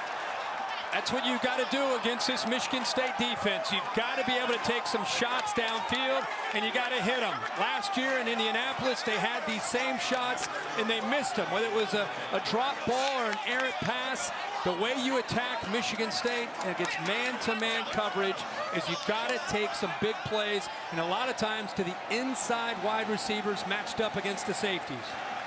Some of these Spartan defenders said this week they think Barrett tougher to defend than Braxton Miller. That might raise some eyebrows to the Buckeye fans, but these are some pretty throws tonight from number 16. Buckeyes in front.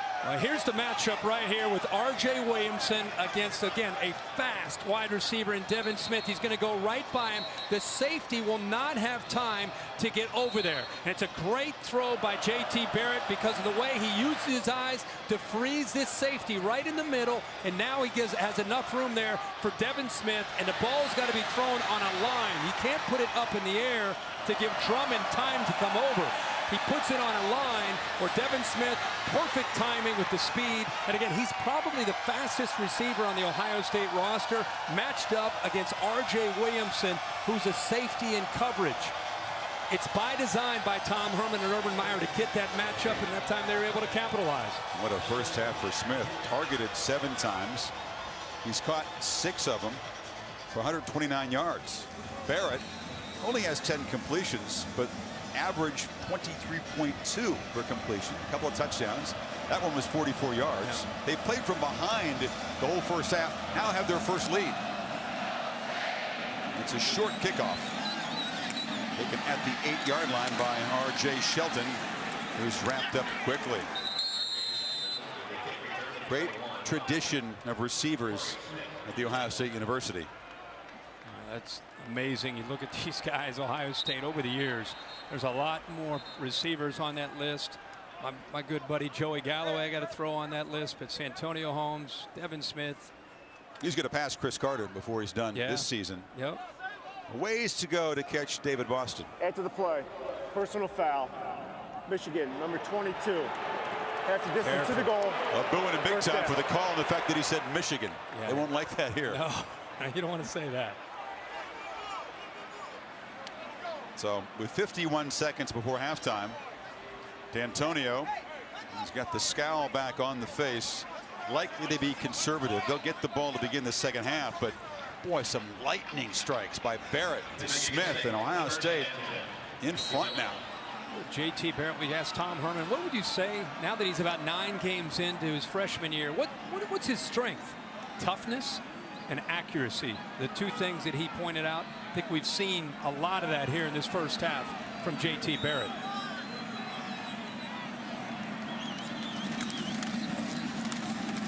Langford spins ahead. These fans just not used to seeing this, and Pat Narduzzi in the booth watches his guys give up 332 first half yards to Ohio State. Again, they're only allowing for a whole game 279 coming in. They have not faced an offense other than Marcus Mariota, who had an ability to attack them vertically downfield. Ohio State with JT Barrett and this group of wide receivers, that was their plan, and that's what they've done so far in this first half. Timeout. Of course, they have that narrow head-to-head win over TCU. Langford breaks free, has a first down out to the 28-yard line with 41 seconds to go. See if the Spartans spend the timeout, try to take a deep shot here. Brought up an interesting point, which will be a big topic over the weekend and into Tuesday night. People forget that Baylor beat TCU in a shootout. Was it 61-58? Yeah, 21 points down in the fourth quarter. They came back. And all the focus is on TCU, but as the Bear just whispers in my ear, the non-conference scheduling that Baylor has opted for could come back to backfire on them. Langford breaks free, out near a first down with 15 seconds in. See if Michigan State does spend a timeout. Not a great deal of urgency here, trailing for the first time tonight. And I think the committee's been sitting there waiting to see Ohio State playing another game since the Virginia Tech game week 2. They haven't had an opportunity to really show their talents. Cook flushed out, fires, diving attempt, but it's incomplete at the 40-yard line with 8 seconds to go. Price could not quite come up with it.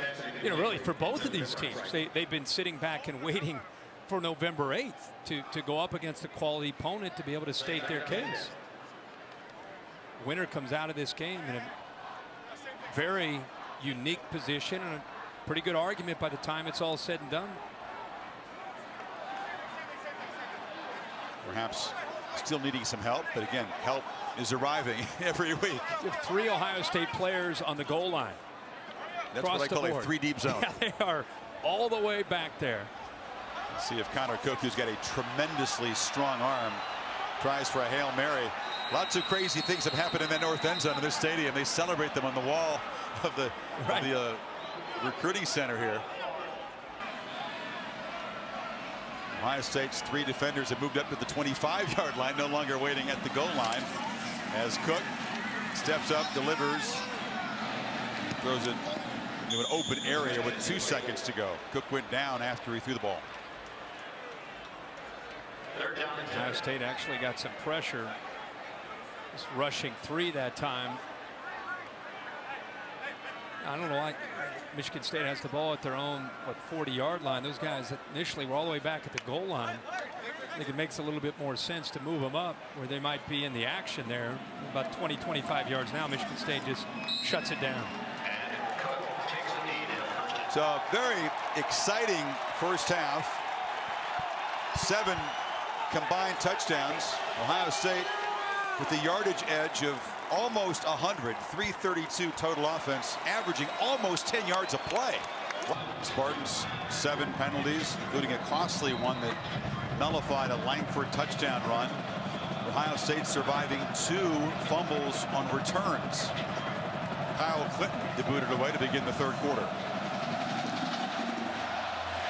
A tight formation for that coverage team, trying to contain Shelton, who takes it at the goal line and crosses to the 23. A Pacific Life game summary: 101 passing yards for the Spartans offense, but Ohio State grinding out 332. Again, that's more than Michigan State typically gives up in an entire game. And they knew coming in they would have to try to hit some home runs with their passing game. And as we said, coming back here in the second half, Barrett's had time to throw, and they've been able to exploit that coverage one-on-one. And how about the speed? Michael Thomas and Devin Smith, really the 2 receivers that had the big first half. And let's go back to Cook.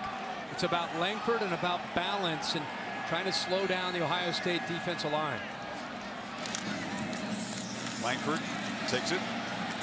He wore down Ohio State's defense in the second half of that Big Ten championship game at 106 yards after halftime. Heather? Chris, Urban Meyer is very proud of his freshman quarterback, JT Barrett, especially in this environment, saying our O-line has done a great job giving him time and protecting him to make smart throws. He said, but we've got to be careful. We expect Michigan State is going to, quote, blitz our tails off in the second half. And a quick note, guys, Michigan State's Tony Lippett, I talked to their head athletic trainer, Sally Noble. He is good to go in the second half. Well, he on cue makes a catch. Muscles out to the 40-yard line. They hope he's good to go and much more productive than he was in the first 30. Yeah, Grant again isolated one-on-one with him. Keep in mind, Lippett is 6'3", about 190 pounds. That time Grant just lost his footing. Good job coming back to the ball and keeping his footing by Tony Lippett. He is going to become a big factor in this game. Whether he makes receptions or not, Michigan State, to do what they need to do, will be going to him quite a bit here in this second half. Excellent chemistry with Cook, built over some long, hot days in the summer, throwing and catching again and again. Langford spins, still running, hard charging back, still alive, gains about 9 on first down. Great effort here, but it's also a very nice job by the offensive line on that right side. Bruce, Jack Allen, Donovan Clark creating some seams there to give the elusive Langford and the powerful Langford a little bit of room to wiggle through. But you can see again, when he gets to that second level, you better wrap him up and you better get after his legs, because if you're going to go up to his upper body, he's going to carry you for another 3 or 4 yards. Kirk, it's a 13th consecutive conference game that Langford has gone over 100 yards. Hand it to him again. Hit in the backfield. Ball comes out. Scramble for it. And Michigan State dodges a bullet. Allen fell on it, the center, preventing a turnover. Joshua Perry knocked it out of the running back's hands. Yeah, I think Ohio State, one of their defenders, it might have been Tyvis Powell, tried to pick it up and scoop and score instead of just jumping on the football. It's out. 23 comes in here late and tries to scoop and score instead of just pouncing on it. Left the ball on the ground, and the big center saw the ball, looked up, and just secured it. But Tyvis Powell had a chance to jump on top of it right there. It was Washington who forced the fumble. One on the recovery. Instead of 3rd and very short, now 3rd and 9. Play clock ticking down on Cook. It's at 3. Pressure in the pocket. He delivers. Strike. Caught. First down at the Ohio State 40-yard line. Aaron Burbridge And Cook had to stand in there and deliver with the Buckeyes closing in. What a great job of protecting on 3rd and long. Ohio State did come with the blitz. He has just enough time. See how he went over top of Lippett? I mean, the ball goes right over top of Lippett's head, right into the waiting arms of Aaron Burbridge for the first down. They get 19 on 3rd and 9. Play took a while to develop against a blitz. Cook showed his toughness and his vision again downfield, looking past the blitz to his receivers. First catch for Burbridge. Cook still got it. Delivers in traffic, another strike. It's a short gain. Garrett Kings, and we're seeing Connor Cook, after a struggle in the first half, come out sharp, but that is going to come back. A hold on the Spartans' offensive line. Holding. Offense. Number 76. 10-yard penalty. First down. It's the first time tonight we've seen Joey Bosa have an influence on this football game. The right tackle matched up one-on-one against Bosa. Bosa using some quickness to the edge, and the big right tackle locked up and brought down Bosa to prevent him from getting to his quarterback. Quiet night again for Bosa, but that time just the fact that he was out there putting pressure on the quarterback. Michigan State ended up having the hold, and it pushes them back. It's a second costly hold. D'Antonio made reference to the one that nullified the touchdown run by Langford. Play clock at 2. Got to hurry. They get it off. And on 1st and 20, high delivery, almost intercepted. How did he not pick it off? Apple right between the 1 and the 3 with lots of green grass in front of him.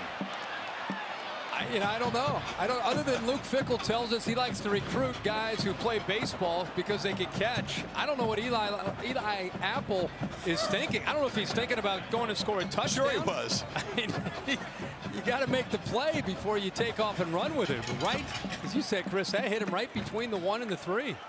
Kirk, we're beginning to see Bosa make an impact. He was off the edge pressuring Cook that time. 2nd and 20.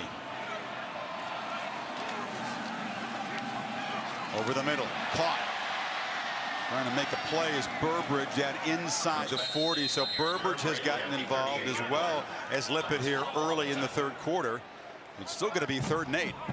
That time they actually dropped Joey Bosa in coverage. It looked like they were going to rush 4, but just trying to change up their looks.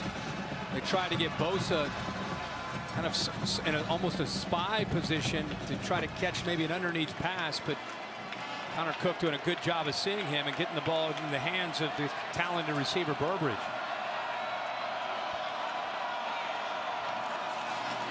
Third and 8. Buckeyes rush 4. Cook has time, delivers a strike. First down. McGarrett Kings, and we're seeing a different Connor Cook here in the 3rd quarter. Well, he's a little bit more assertive, and he's getting rid of the football. Michigan State does a good job of going after the middle of the Ohio State defense. They had a linebacker, McMillan, who blitzed, and there was nobody left in the middle. Good throw. Langford here.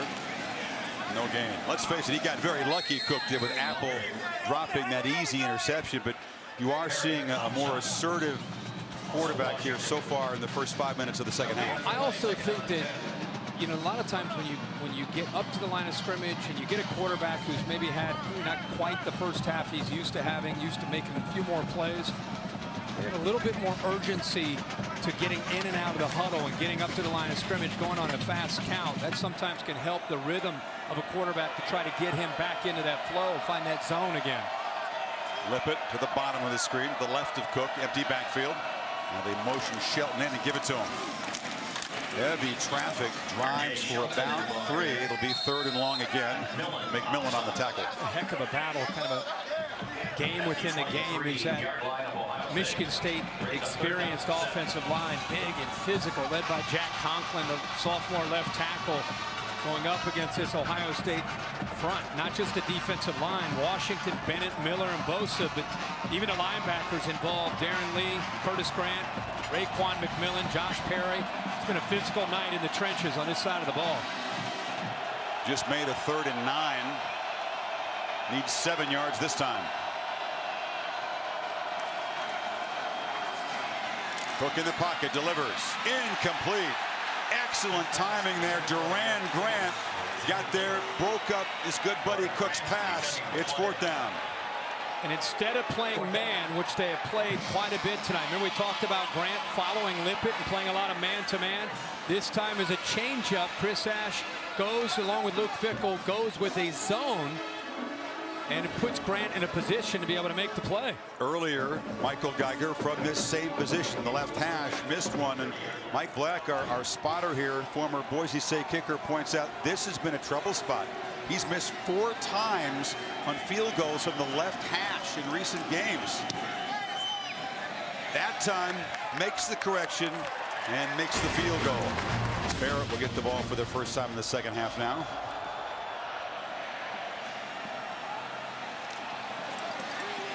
Wilson spins, hammered down across the 30-yard line.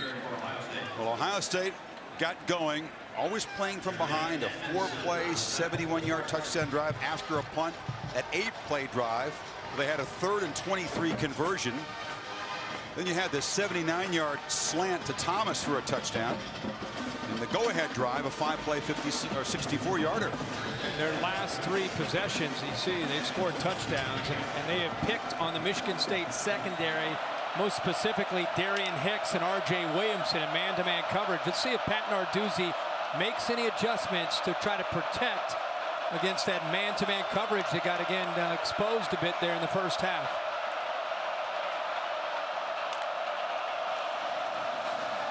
Barrett still got it, fires far side, a dangerous throw, trying to get the ball to Marshall, but the senior safety Curtis Drummond was there. And Curtis Drummond is their better covering safety. They went after Williamson, the other safety, quite a bit in that first half. But boy, Curtis Drummond is a great player, a senior, another Ohio player playing for Mark D'Antonio in East Lansing. The ball was behind, and Drummond got a great jump on it, got a hand on that, knocked it away. One of 5 all Big Ten Spartans last year in that defense.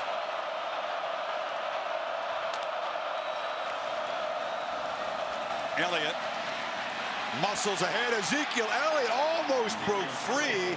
They finally wrestle him down at midfield. Darian Hicks, the corner, perhaps saved a touchdown. Yeah, nice job by the right guard, Pat Elflein, but also Taylor Decker, the left tackle, comes up and does a nice job of picking up a linebacker. And there's the toughness, there's the physicality from Ezekiel Elliott. He's not just a back with speed. At 225 pounds, he has the ability also to be able to break through those arm tackles and carry defenders. 11 yards of carry tonight for Elliott against this tough Spartan run D. Barrett pitches far side. Pitch made by Hireman, the tight end, his first. Darian Harris knocks it out, but boy, Tom Herbenkirk in a nice play calling rhythm here. He sure is, and it's not just trying to have balance, Chris. It's a variety of formations. It's a lot of different looks. It's moving J.T. Barrett from left to right, sometimes from the pocket. I think anytime you're going after a Michigan State defense, you have to have an ability to be versatile with the run and the pass and different looks. Right now they have trips, 3 receivers into the short side, into the boundary up at the top, a look they haven't shown all night.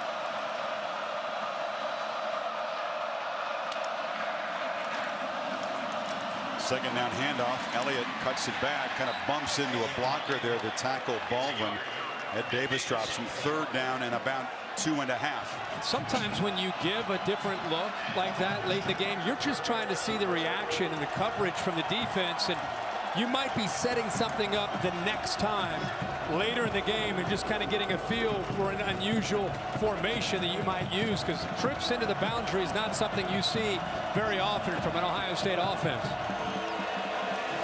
They need 2 on this 3rd down. This is the quarterback run game, typically out of empty on 3rd and short.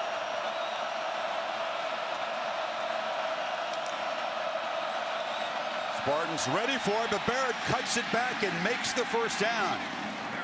So difficult to stop, even when the entire stadium knows what's coming. You know what's coming. Does a nice job of following the block there, the tight end. Hireman, but just really the vision there, the natural running instincts of J.T. Barrett. Remember, he ran a very similar offense in high school down in Texas. Tore an ACL in his 4th game as a senior. Redshirted all of last year, was expecting to be a backup this year to Braxton Miller, and Braxton Miller gets hurt with 11 days until their opening game. He hadn't played in 2 years for the most part, is just getting better almost with every single rep that he takes.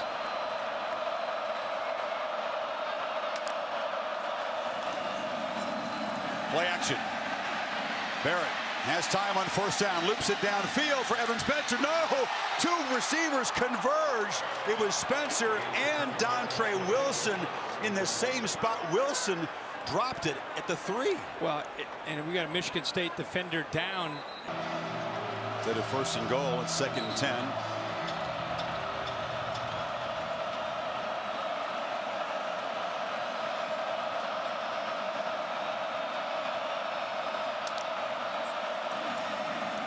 Barrett drops back, takes off, gets a nice block from Elliot, dives down 3 yards short of the first down.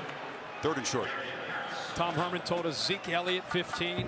What do you like about Zeke Elliott? He said he's the most physical back I've ever been involved with without his hands on the ball. Whether it's picking up a blitz pickup, blocking for a quarterback like that on the quarterback draw.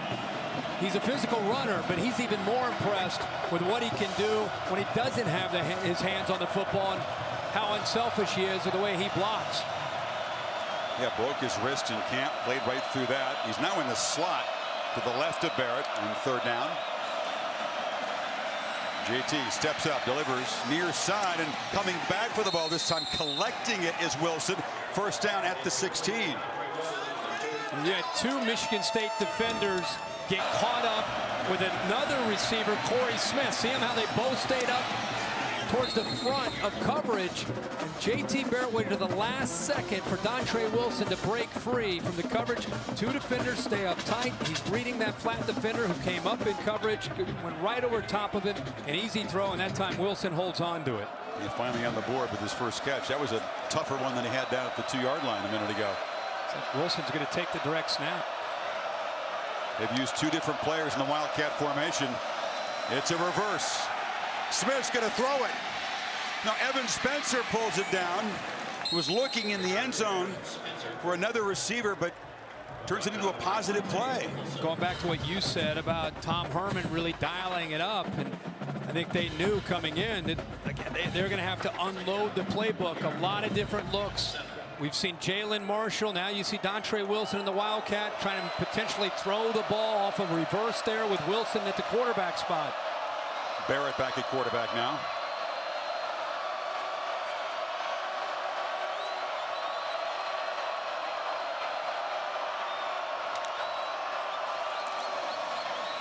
Elliot. 1st and goal at the 2. As the Buckeyes offense continues to roll, trying to make it a double-digit lead here late in the 3rd quarter. They're going to go tempo here, going to go fast with JT Barrett. That zone read has been very effective all year for the Ohio State offense. I think Barrett feels at ease running that and stays on the ride very long and is patient with it. Barrett again, follows blocks, knocked down at the 1. This is a proud, tough defense, and Ohio State trying to make it 5 touchdowns in the last 6 possessions in East Lansing. Talking so much about Barrett and the skill, but Chris, we cannot say enough about the Ohio State offensive line and the way they have performed tonight. It's a different unit from where they were at the beginning of the year. These guys are playing as a group and as one. Barrett hammered that time right at the line of scrimmage by Shalik Calhoun, who's playing through some pain tonight. Again, very slow to get up. It'll be 3rd and goal. That's how you use your hands as a defensive lineman and your speed. Calhoun, known as a pass rusher, that time he just went right around Darryl Baldwin. Just used his hands and outlaid him and made the play. 13th play of the Buckeyes' first drive in this 2nd half. 1.5 feet from the goal line.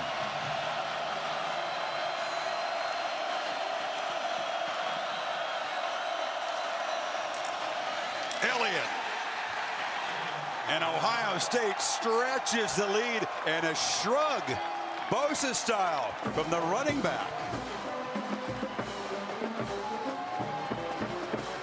Nothing to shrug about, just marvel at this offensive performance by Ohio State so far. No doubt about it. Ezekiel Elliott almost averaging 9 yards a carry. And that was a 13-play drive that took over 6 minutes off the clock.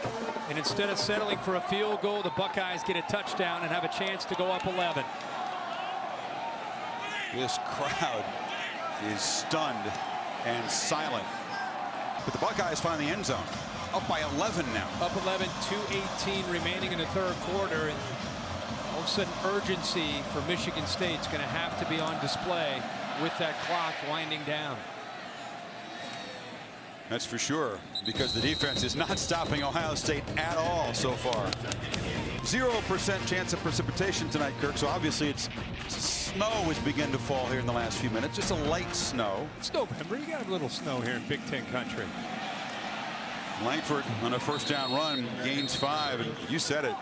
They're not used to playing with great urgency at Michigan State because the defense is usually controlling the game. The opposite is happening here. So now Cook and company back to work. All of a sudden, only 2 minutes left in the quarter. Yeah, I think urgency is important, but at the same point, he's had a rough night. His face was crushed in there. Urgency, but not necessarily getting away from the playbook and getting away from what they're trying to do by still having some balance with the run and the pass. Langford breaks free. Langford has the corner, midfield, knocked out at the 41-yard line. So very quickly on the ground, the Spartans are threatening. And that's what I'm talking about. You want to just all of a sudden start to panic. You're down 11 as he closed in on the fourth quarter. How about the job of the offensive line there? Travis Jackson really opened that hole up. But again, as we see time after time with Jeremy Langford, he doesn't need a lot of room. And a lot of times that hole is designed to go off to the right, and he'll bounce it wherever he sees grass. And if you don't close your gap and you're not sound, he's going to find a space and he's going to get some big yards. Cook drops back, pressure, spins away, and now is dropped, and finally a sack. Michael Bennett, the tackle, got him. They lose about 5. Michael Bennett has had a huge game tonight in the middle. Watch this. Watch the quickness that he uses. Just doesn't give up on the play. And who gave up on it was Connor Cruz. I don't know what he was thinking there. He kind of gave up on it. And the effort, tenacious attitude from Bennett, who again is much healthier this year. We've called his name quite a bit, whether it's been rushing the quarterback or being able to get penetration against their running game. Their top sacker, Bosa's been shut out, but the Buckeyes have 2 sacks against an offensive line that's given up only 5 all year coming in. 2nd and 16. Cook delivers near side, a strike, catch made out at the 35-yard line. Spun down as Price, the tight end. Well, that sack by Bennett put Cook in a Michigan State offense in that 2nd and long. Now they have a chance here on 3rd down. Let's see if Ohio State, who has been very different this year with their 3rd down package, with the addition of Chris Ash to the staff, they've been a lot more aggressive with how they blitz and how they try to affect the offensive line and quarterback. Do they sit back with an 11-point lead, or do they bring pressure? Again, the Spartans in one of those 3rd and medium situations has given him trouble this year. Cook rolls out and again just misfires. You got an experienced, good quarterback, some weapons, but that kind of play has just been a problem all season long for a good offense. Just a poor decision, and you know, that's one that you don't see a lot from Connor Cook. He just kind of flipped that ball out there. His receiver, who's covered pretty good, but he just never really gave him much of a chance. Keith Mumphrey that time with tight coverage on the outside by the Ohio State defense. They got to go for it. Eli Apple, they have to. 5 seconds in the 3rd quarter, and an important play. Spartans desperate to cut into this lead. It's Mumphrey in motion. Handoff on the reverse. Hill not going to get there. Gets nothing. Eli Apple has had kind of a tough night. Dropped the obvious pick, but the freshman on the big 4th down stop. Potential upset brewing here as Ohio State up by 11 beginning the 4th quarter in East Lansing. Another potential top 10 team to suffer a 2nd loss and take a major hit in their playoff chances that the Spartans can't rally. So Dr. Pepper Championship Drive game of the week. Michigan State's defense has to do its part here. They got to get a stop and get the ball back. 5 touchdowns for Ohio State in the last 6 Buckeye possessions. Elliot gets the corner, dances out near midfield, is knocked down. Is that going to draw a flag? Yes, it comes in, hit out of bounds by Michigan State. Will improve Ohio State's field position. A loss of poise mistake. No doubt about it. Head to the play. Personal foul. Late hit out of bounds on the defense. Number 9, 15-yard penalty. Be added on to the end of the run. First down. But Taylor Decker, the left tackle, does a nice job of pulling around, and then the speed again. But this is a poor decision by the true freshman Nicholson, just throwing Zeke Elliott to the ground. But that was a well-designed play up front. Left tackle pulled around. Ohio State got the corner, and Elliott, boy, he's got some great quickness and acceleration. Over 100 yards, Kirk. 109, 9.1 per carry. Barrett, near side to Hireman, who collects the ball, takes his shot immediately from Hicks. Urban Meyer talking about the pain that his team felt in Indy as favorites. Michigan State rallies from behind, dream ripped away from us. Remember, they would have, in all likelihood, gone and play for the BCS championship against Florida State. Auburn got that ticket.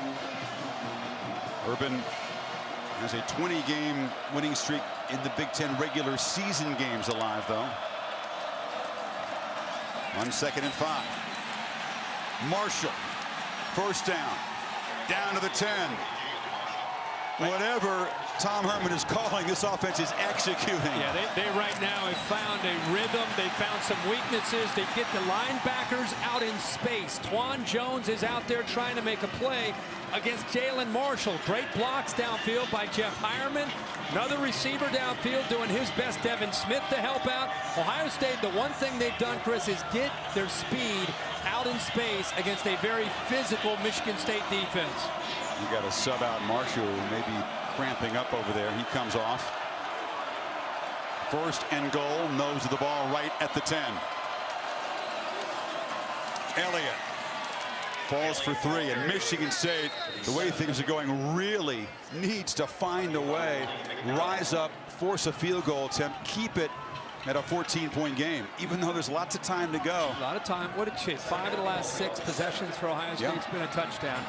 This possession right here for Michigan State, if they don't hold Ohio State to a field goal to keep it a 2-possession game, this game could be over.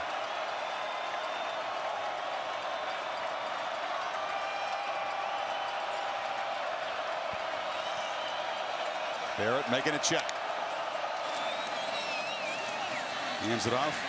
Elliot hammered right away. It'll be 3rd and goal. Taiwan Jones stopped him.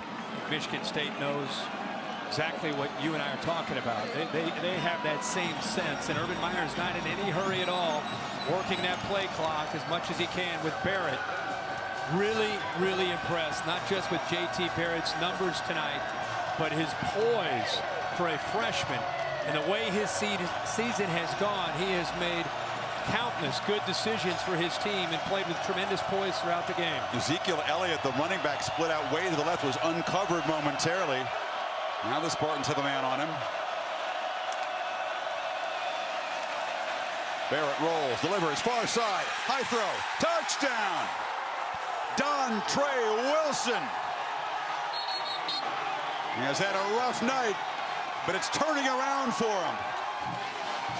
And Ohio State stretches the lead. What placement by the quarterback. We just talked about his decision making. How about the placement of the football by an undersized receiver? Dontre Wilson's about 5'9" or 5'10". It's a small, tight window for him to be able to make that throw. Gets the ball out on time, away from the defender. And Wilson, as you said, has had a rough night holding on to the ball. Secures potentially the clincher for Ohio State's offense. So the 3rd touchdown pass for Barrett to go with his 2 touchdown runs. Ohio State up by 17. Making a very strong statement. This was a team not considered by the committee a real serious playoff contender before this game. Kickoff. And Shelton will take a knee. One of the craziest plays you'll ever see right now. Galen plays one of the best return guys in the country. What a massive mental mistake there. Keep you posted. The Ducks, of course, in playoff position based on this week's rankings. Serious urgency now for Connor Cook, who delivers to Lippett out across the 40. They must score in this possession, and it would help to score very quickly. Yeah, now you're talking about almost a 2-minute offense approach with Connor Cook, and again, that's where his experience will have to to pay off for Michigan State. They've got to find some matchups that they like. And they've got to be able to move the ball down the field. And again, it's when you're down by this many points late in the game, things like getting out of bounds and getting first downs, and every chance you get a chance to have that clock stop, you got to work with that clock and also at the same time move the ball down the field. Another throw, far side, catch made. Spinning for a first down at the 48-yard line is the tailback Langford. Two good plays to start this drive, and you know, for Ohio State with Chris Ash and Luke Fickell, you wonder what the mindset that they'll have is. And their goal has been all along not to give up a lot of big plays through the air, but at the same time, do you get in prevent mode with Luke Fickell, or do you still maintain that aggressive approach that's worked quite often tonight for the Ohio State defense?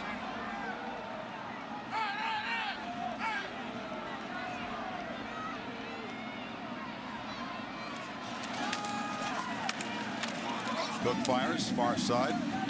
Patient completion. Aaron Burbridge. Ohio State led 21-14, so it's been a 28-3 run for Ohio State. You combine that with the fact that Auburn lost for the second time, Notre Dame lost for a second time, ASU and Baylor making big statements. Bama and LSU locked at 10 late in the fourth quarter there. Big statement for TCU as K-State drops out. And how far up will Ohio State zoom if they can hold this lead here? That's what Buckeye fans want to know. The completion, Lippett tiptoes out short of the marker at the 38. It'll be third, about a yard. Well, if you're sitting in that room with the committee and you're listening to people talk about each team, and you get to Ohio State, you look at the resume. Okay, they're undefeated in the Big Ten. They lost to Virginia Tech, who's 1-4 in conference play. How many wins do they have against the top 40? None. Their best win was against Maryland. Now it becomes a different story.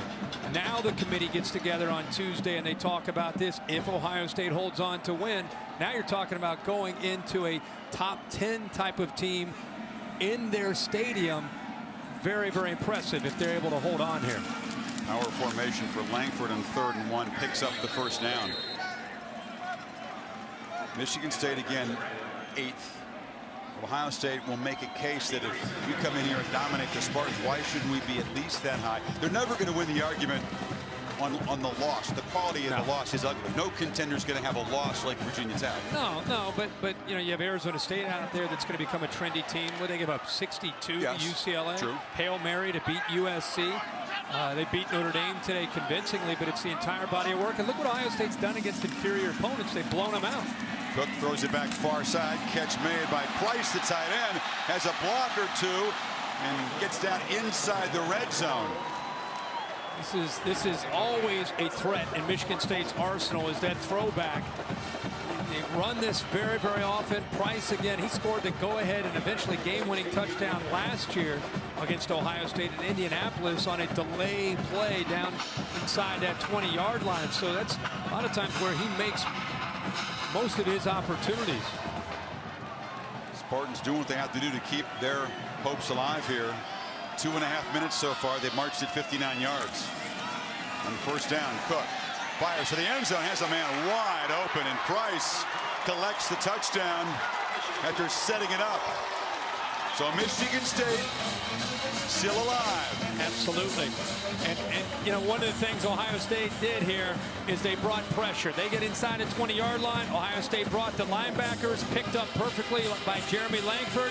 And how about Price at 6'4", about 250 pounds, out up against the defensive back and gave him a little shake to the inside and back outside, and Cook put it right on the money for the touchdown.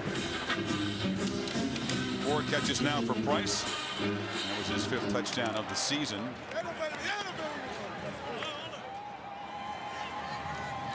Geiger to make it an 11-point Ohio State lead, so Michigan State cuts into it. So Michigan State with a quick touchdown drive, and that now makes this the most combined points, 75 of them, East Lansing in this rivalry's history. Too short now.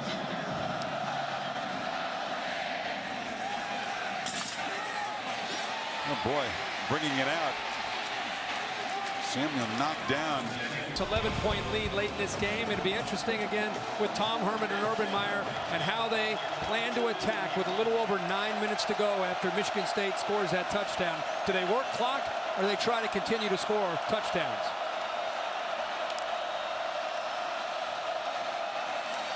They run more zone read plays for more yards, more big gains, and more touchdowns than anybody in the Power 5 conferences. Haven't done as much of that tonight, though. Not as much. I think they've been focused more on some runs built in for Ezekiel Elliot. He has 112 yards on the night. They've gotten him out on the outside on the perimeter against this Michigan State defense. And, of course, Barrett throwing the football. Question for Tom Herman, how cautious will you be now, Kirk, as you mentioned? It's another run for the quarterback. Very safe play, but Barrett breaks a tackle, gets a block, gets the corner. J.T. Barrett down the sidelines. What a monster night for the quarterback down to the 22. Remember, again, Braxton Miller does it in a different way. J.T. Barrett's a lot niftier, and people want to give him credit. How about that move right there? Corner had a play on it, then he outruns the freshman safety, gets around him as well. But right here, he's trying to just get a first down. Right there's a first down. Gets away from Trey Wayans, outruns Monte Nicholson. Does a good job of staying inbounds to continue to keep that clock moving. But J.T. Barrett just continues to impress everybody watching him. Ohio State fans were worried, how's that left MCL sprain? He'd been braced up there the last game. It looks fine. Yeah. Just fine. 55 yards on that carry. Elliot dives straight ahead. Again, this is a Michigan State defense. You know, they don't do this very often. With Braxton Miller, you're talking about maybe one of the most electrifying players in the country last year with the ball in his hands. This is what he did a year ago. 142 yards on the ground. You can see what Barrett's done through the air. Also on the ground, almost 100 yards himself. In that game against a more veteran Michigan State defense, to be fair, Ohio State was 1 of 10 on 3rd down, 0 of 2 on 4th down. Much more efficient tonight with Barrett's skill set.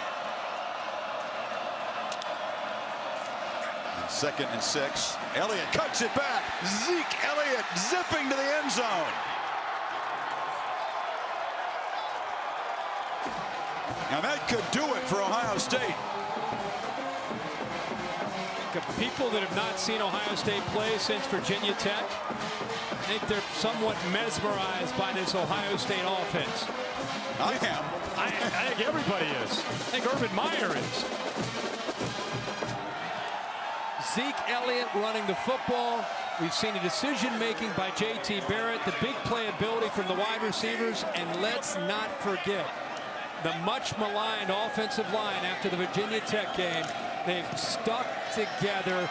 They got tested. They went to Penn State, got tested there. Tell you what, this is the kind of statement that goes beyond just a win on the road against an 8th-ranked team. No doubt. The committee has to recognize, offensively and defensively. Shelton following blocks, gets the corner, good return, driven out, and a flag comes in very late. Evan Spencer was throwing a block over there for Ohio State. Didn't need to. There's maybe a push in the block there against Evan Spencer. Holding, number 37. 10-yard penalty from the spot of the foul. First down. That's the first penalty on a special teams return all season long for Urban Meyer's team. Conference breakdown on the rankings as of last week. SEC was 6, but that SEC cannibalization is beginning to happen in that West. Auburn went down at home to A&M. They got 2 losses. Bama and LSU late in the game. LSU's trying to drive and get a win over Alabama. Big 12 statement wins by Baylor and by TCU tonight. Cook delivers incomplete over the middle. This team came in with supreme confidence. We went to both places. I think both sides gave off an air that they thought they'd win this game. But I thought particularly here in East Lansing, the Spartans brought a little swagger in off a bye week, off a beat down of Michigan on this field. Well, and I think a lot of that has to do with the way they played last year in Indianapolis and then carried it over into Pasadena and won the Rose Bowl. I think they feel very confident in who they are. And this is a team that's been peaking. They felt very good coming into this game. This is a good Michigan State team. Ohio State came in with a plan and they've executed. Cook has time, fires down the middle, and just over the head of Keith Mumphrey. A smile from Cook, but it's been a frustrating night because he's been in the unusual position of having to play catch-up. You know, Urban Meyer and Mark D'Antonio said this week to us about when you get into these big games, especially in November in the Big Ten, in any game for that matter in the NFL, it's typically one up front in the trenches. Think about how Ohio State's offensive line has played. As much as we've talked about Barrett, they played incredibly well. Also, Ohio State's defensive line with Bennett, Washington, Bosa, even Steve Miller, they have held up their end of the bargain as well. 3rd and 10, they bring 4. Cook fires over the middle, complete at the 42-yard line. They'll move the chains. Kings made the catch. Michigan State's 14-game Big Ten win streak in deep trouble. So Ohio State continues to play very well as an underdog. Again, Kings makes the catch there at the Buckeyes 40. The last 7 times Ohio State's been an underdog, did very well. Previous 6, they've won 4 of them. This would be a 5th upset in that span. You know, Urban Meyer does a good job of getting his team to play with a chip on their shoulder. Sometimes he invents reasons. You think he had it fired up, and other times. Oh, Cook threw it, and it's picked. Diving pick by Tyvis Powell. Now they're going to rule incomplete. I think he thought he had it. Cook's leg was being grabbed as he delivered it. What an attempt by Powell. And looked again, that defensive line got pressure on him. Powell, I think, as he comes down, it's a matter of whether or not he got his hands under that football before it hit the ground. I thought he had it, and the ball did appear to hit the ground. His hands were kind of on the side of the ball. It was an incomplete pass. The previous play is on the further review. Again, the ruling incomplete, so I'm not sure there's emphatic evidence to overturn that.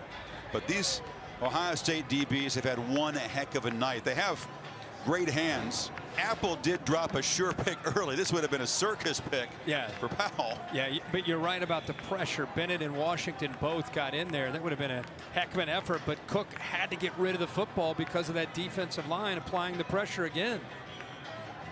You look at Connor Cook, and he's put up some numbers at this point. He's actually 276, but it doesn't feel like that typical Connor Cook night. When you look at Tony Lippett, who has 4 catches for 48 yards, they've targeted him 9 times and he only has 4 catches. NASCAR rules expert Dave Katai is watching the replay that Steve Newman is looking at next door. Dave, what do you see? Enough to overturn this, or do you think it'll stand? I think it's going to stand as an incomplete pass. The bottom of the ball hits the ground. You can see the ball move a little. There certainly, in my opinion, isn't enough evidence to reverse it to an interception. I think it's going to stand at the very least. You watch these Ohio State DBs. You look at tape and you see guys who have great ball skills. They can track the ball, and when they get their hands on it, despite Apple's easy drop before, they usually make the pick. At the further review, the ruling on the field stands. It's an incomplete pass. 2nd down. It's also a defense, Kirk, that has limited big plays from all opponents. I know the competition hasn't been that tough, but only 17 20-plus yard plays all season. That's an FBS low, and they've done a pretty good job limiting Michigan State tonight in that department.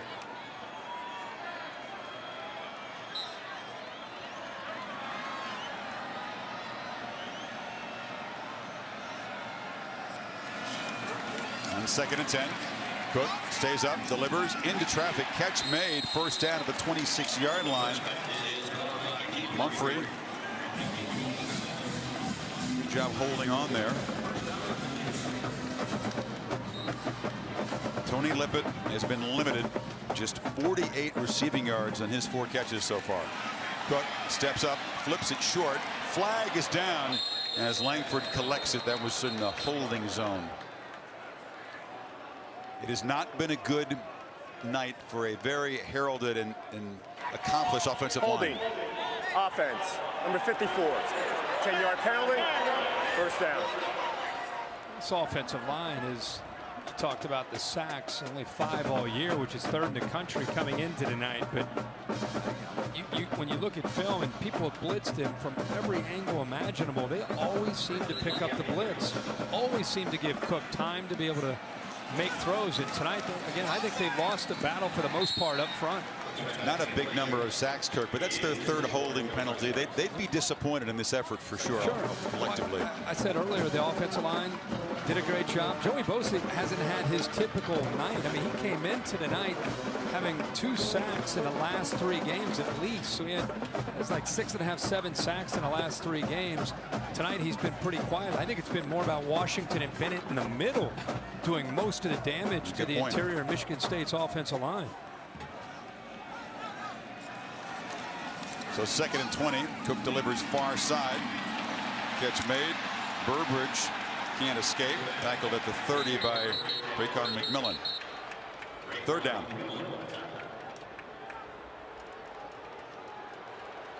A lot of the crowd has emptied out here in East Lansing.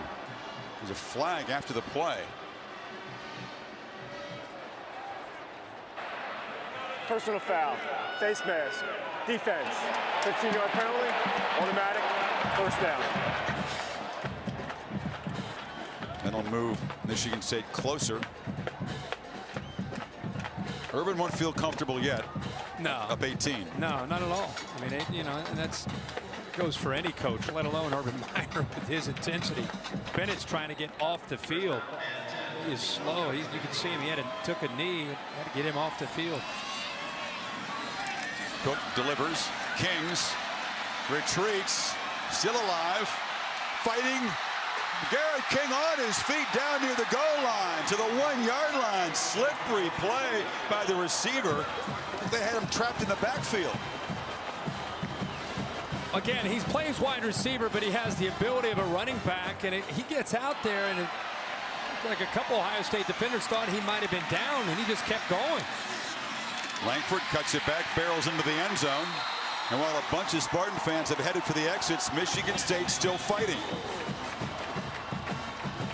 PAT will cut the lead to 11. 5:20 to play. You'd think they'd have to try an onside kick here.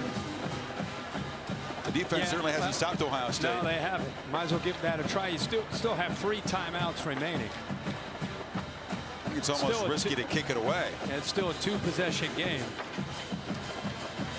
No. Down 12. Try to get it to 10 here. Rather than kick the PAT to make it a 11-point game. Interesting decision. Batted down. If you just kick the point, then a touchdown 2-point conversion and a field goal would tie it. Sitting on 12 now. Quarterback Barrett filling in at the last minute just before the season begins for Miller. He's doing something that veteran group could not do. Spartans kick it deep, no onside kick. Both getting knocked off. I mean, there was a shot, of course, with Alabama going to Death Valley. Elliot hammers ahead. How will the committee evaluate that? Mississippi State goes to Tuscaloosa next week. They got to win the Egg Bowl in Oxford. Doesn't even really matter for the division title for Mississippi State, right? That's right. Got a huge lead. 5:15 to play here in East Lansing.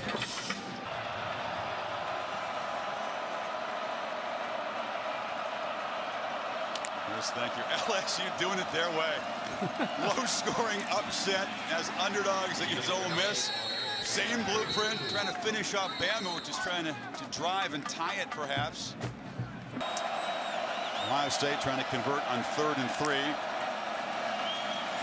What else? Barrett straight ahead, and of course he converts. It's remarkable, this guy. I mean, every Ohio State fan was deflated, disappointed. Miller goes out. You figure there goes the season, right? Hardly. This guy, I think he's the all Big Ten quarterback. Without a doubt, the way he's playing tonight, I love the look in his eyes. And for a young guy, he's got a look about him with, again, it's the numbers that are impressive, but it's the way he's doing it, the poise in which he's playing in this environment. It's almost, you'd think he's a senior, just the way he plays and the way he carries himself. Every 3rd down, he seems to have the right answer.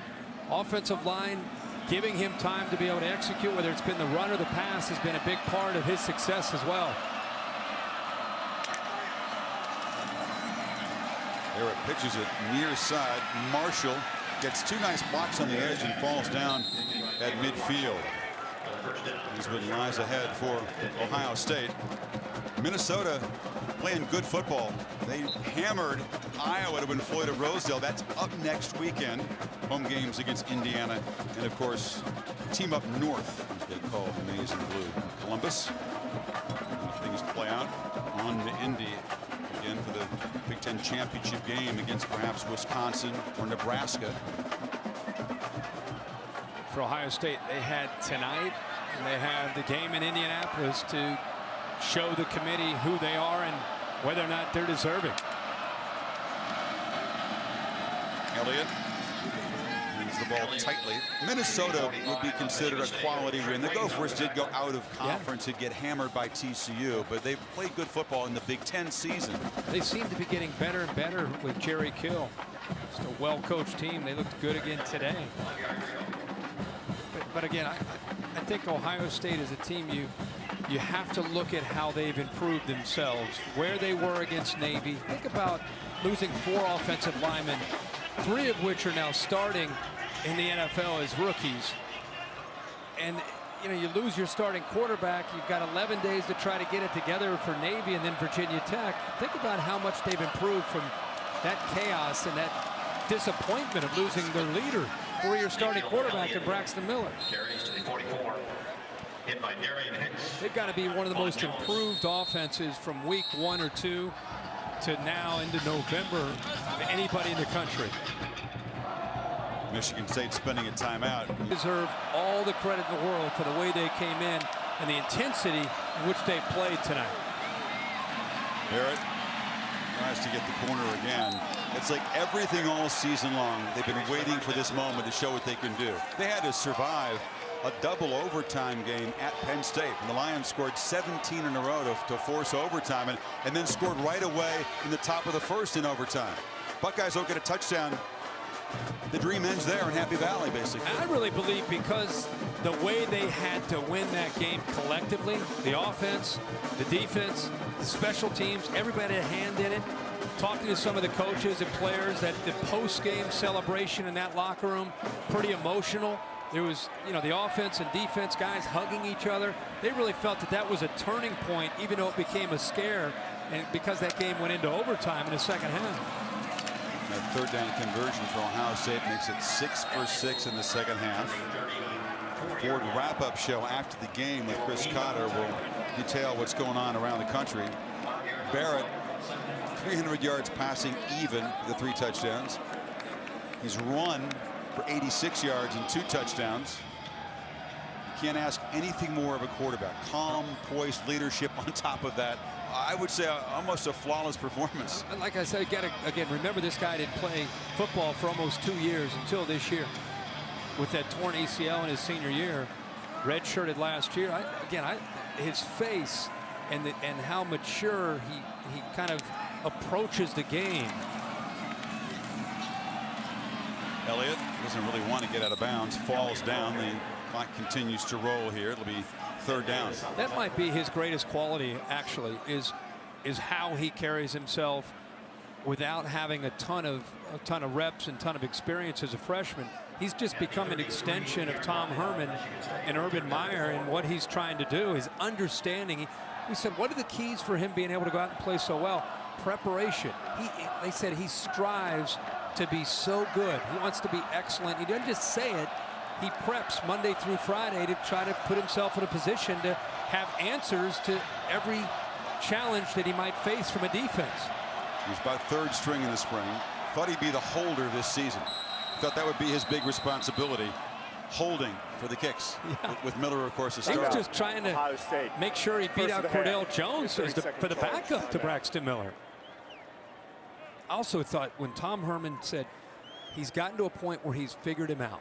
He said, you know, I'll talk to him about what's important, and he'll say, hey, don't be perfect, just be you. Don't be perfect, just be you. Because early in the year, he felt he was a little hesitant. He was trying to overanalyze, trying to be too perfect. So now he just has a little ritual that he does with him, talks to him about his reads, his keys, literally right before he goes out for the beginning of the game. And then he says, just don't be perfect, just be you. It's a lot of Buckeyes on a helmet that had to be pretty clean before the season. He's earned every one of them. His dad, 25-year career in the Army, but he said his mom was really the disciplinarian in the family.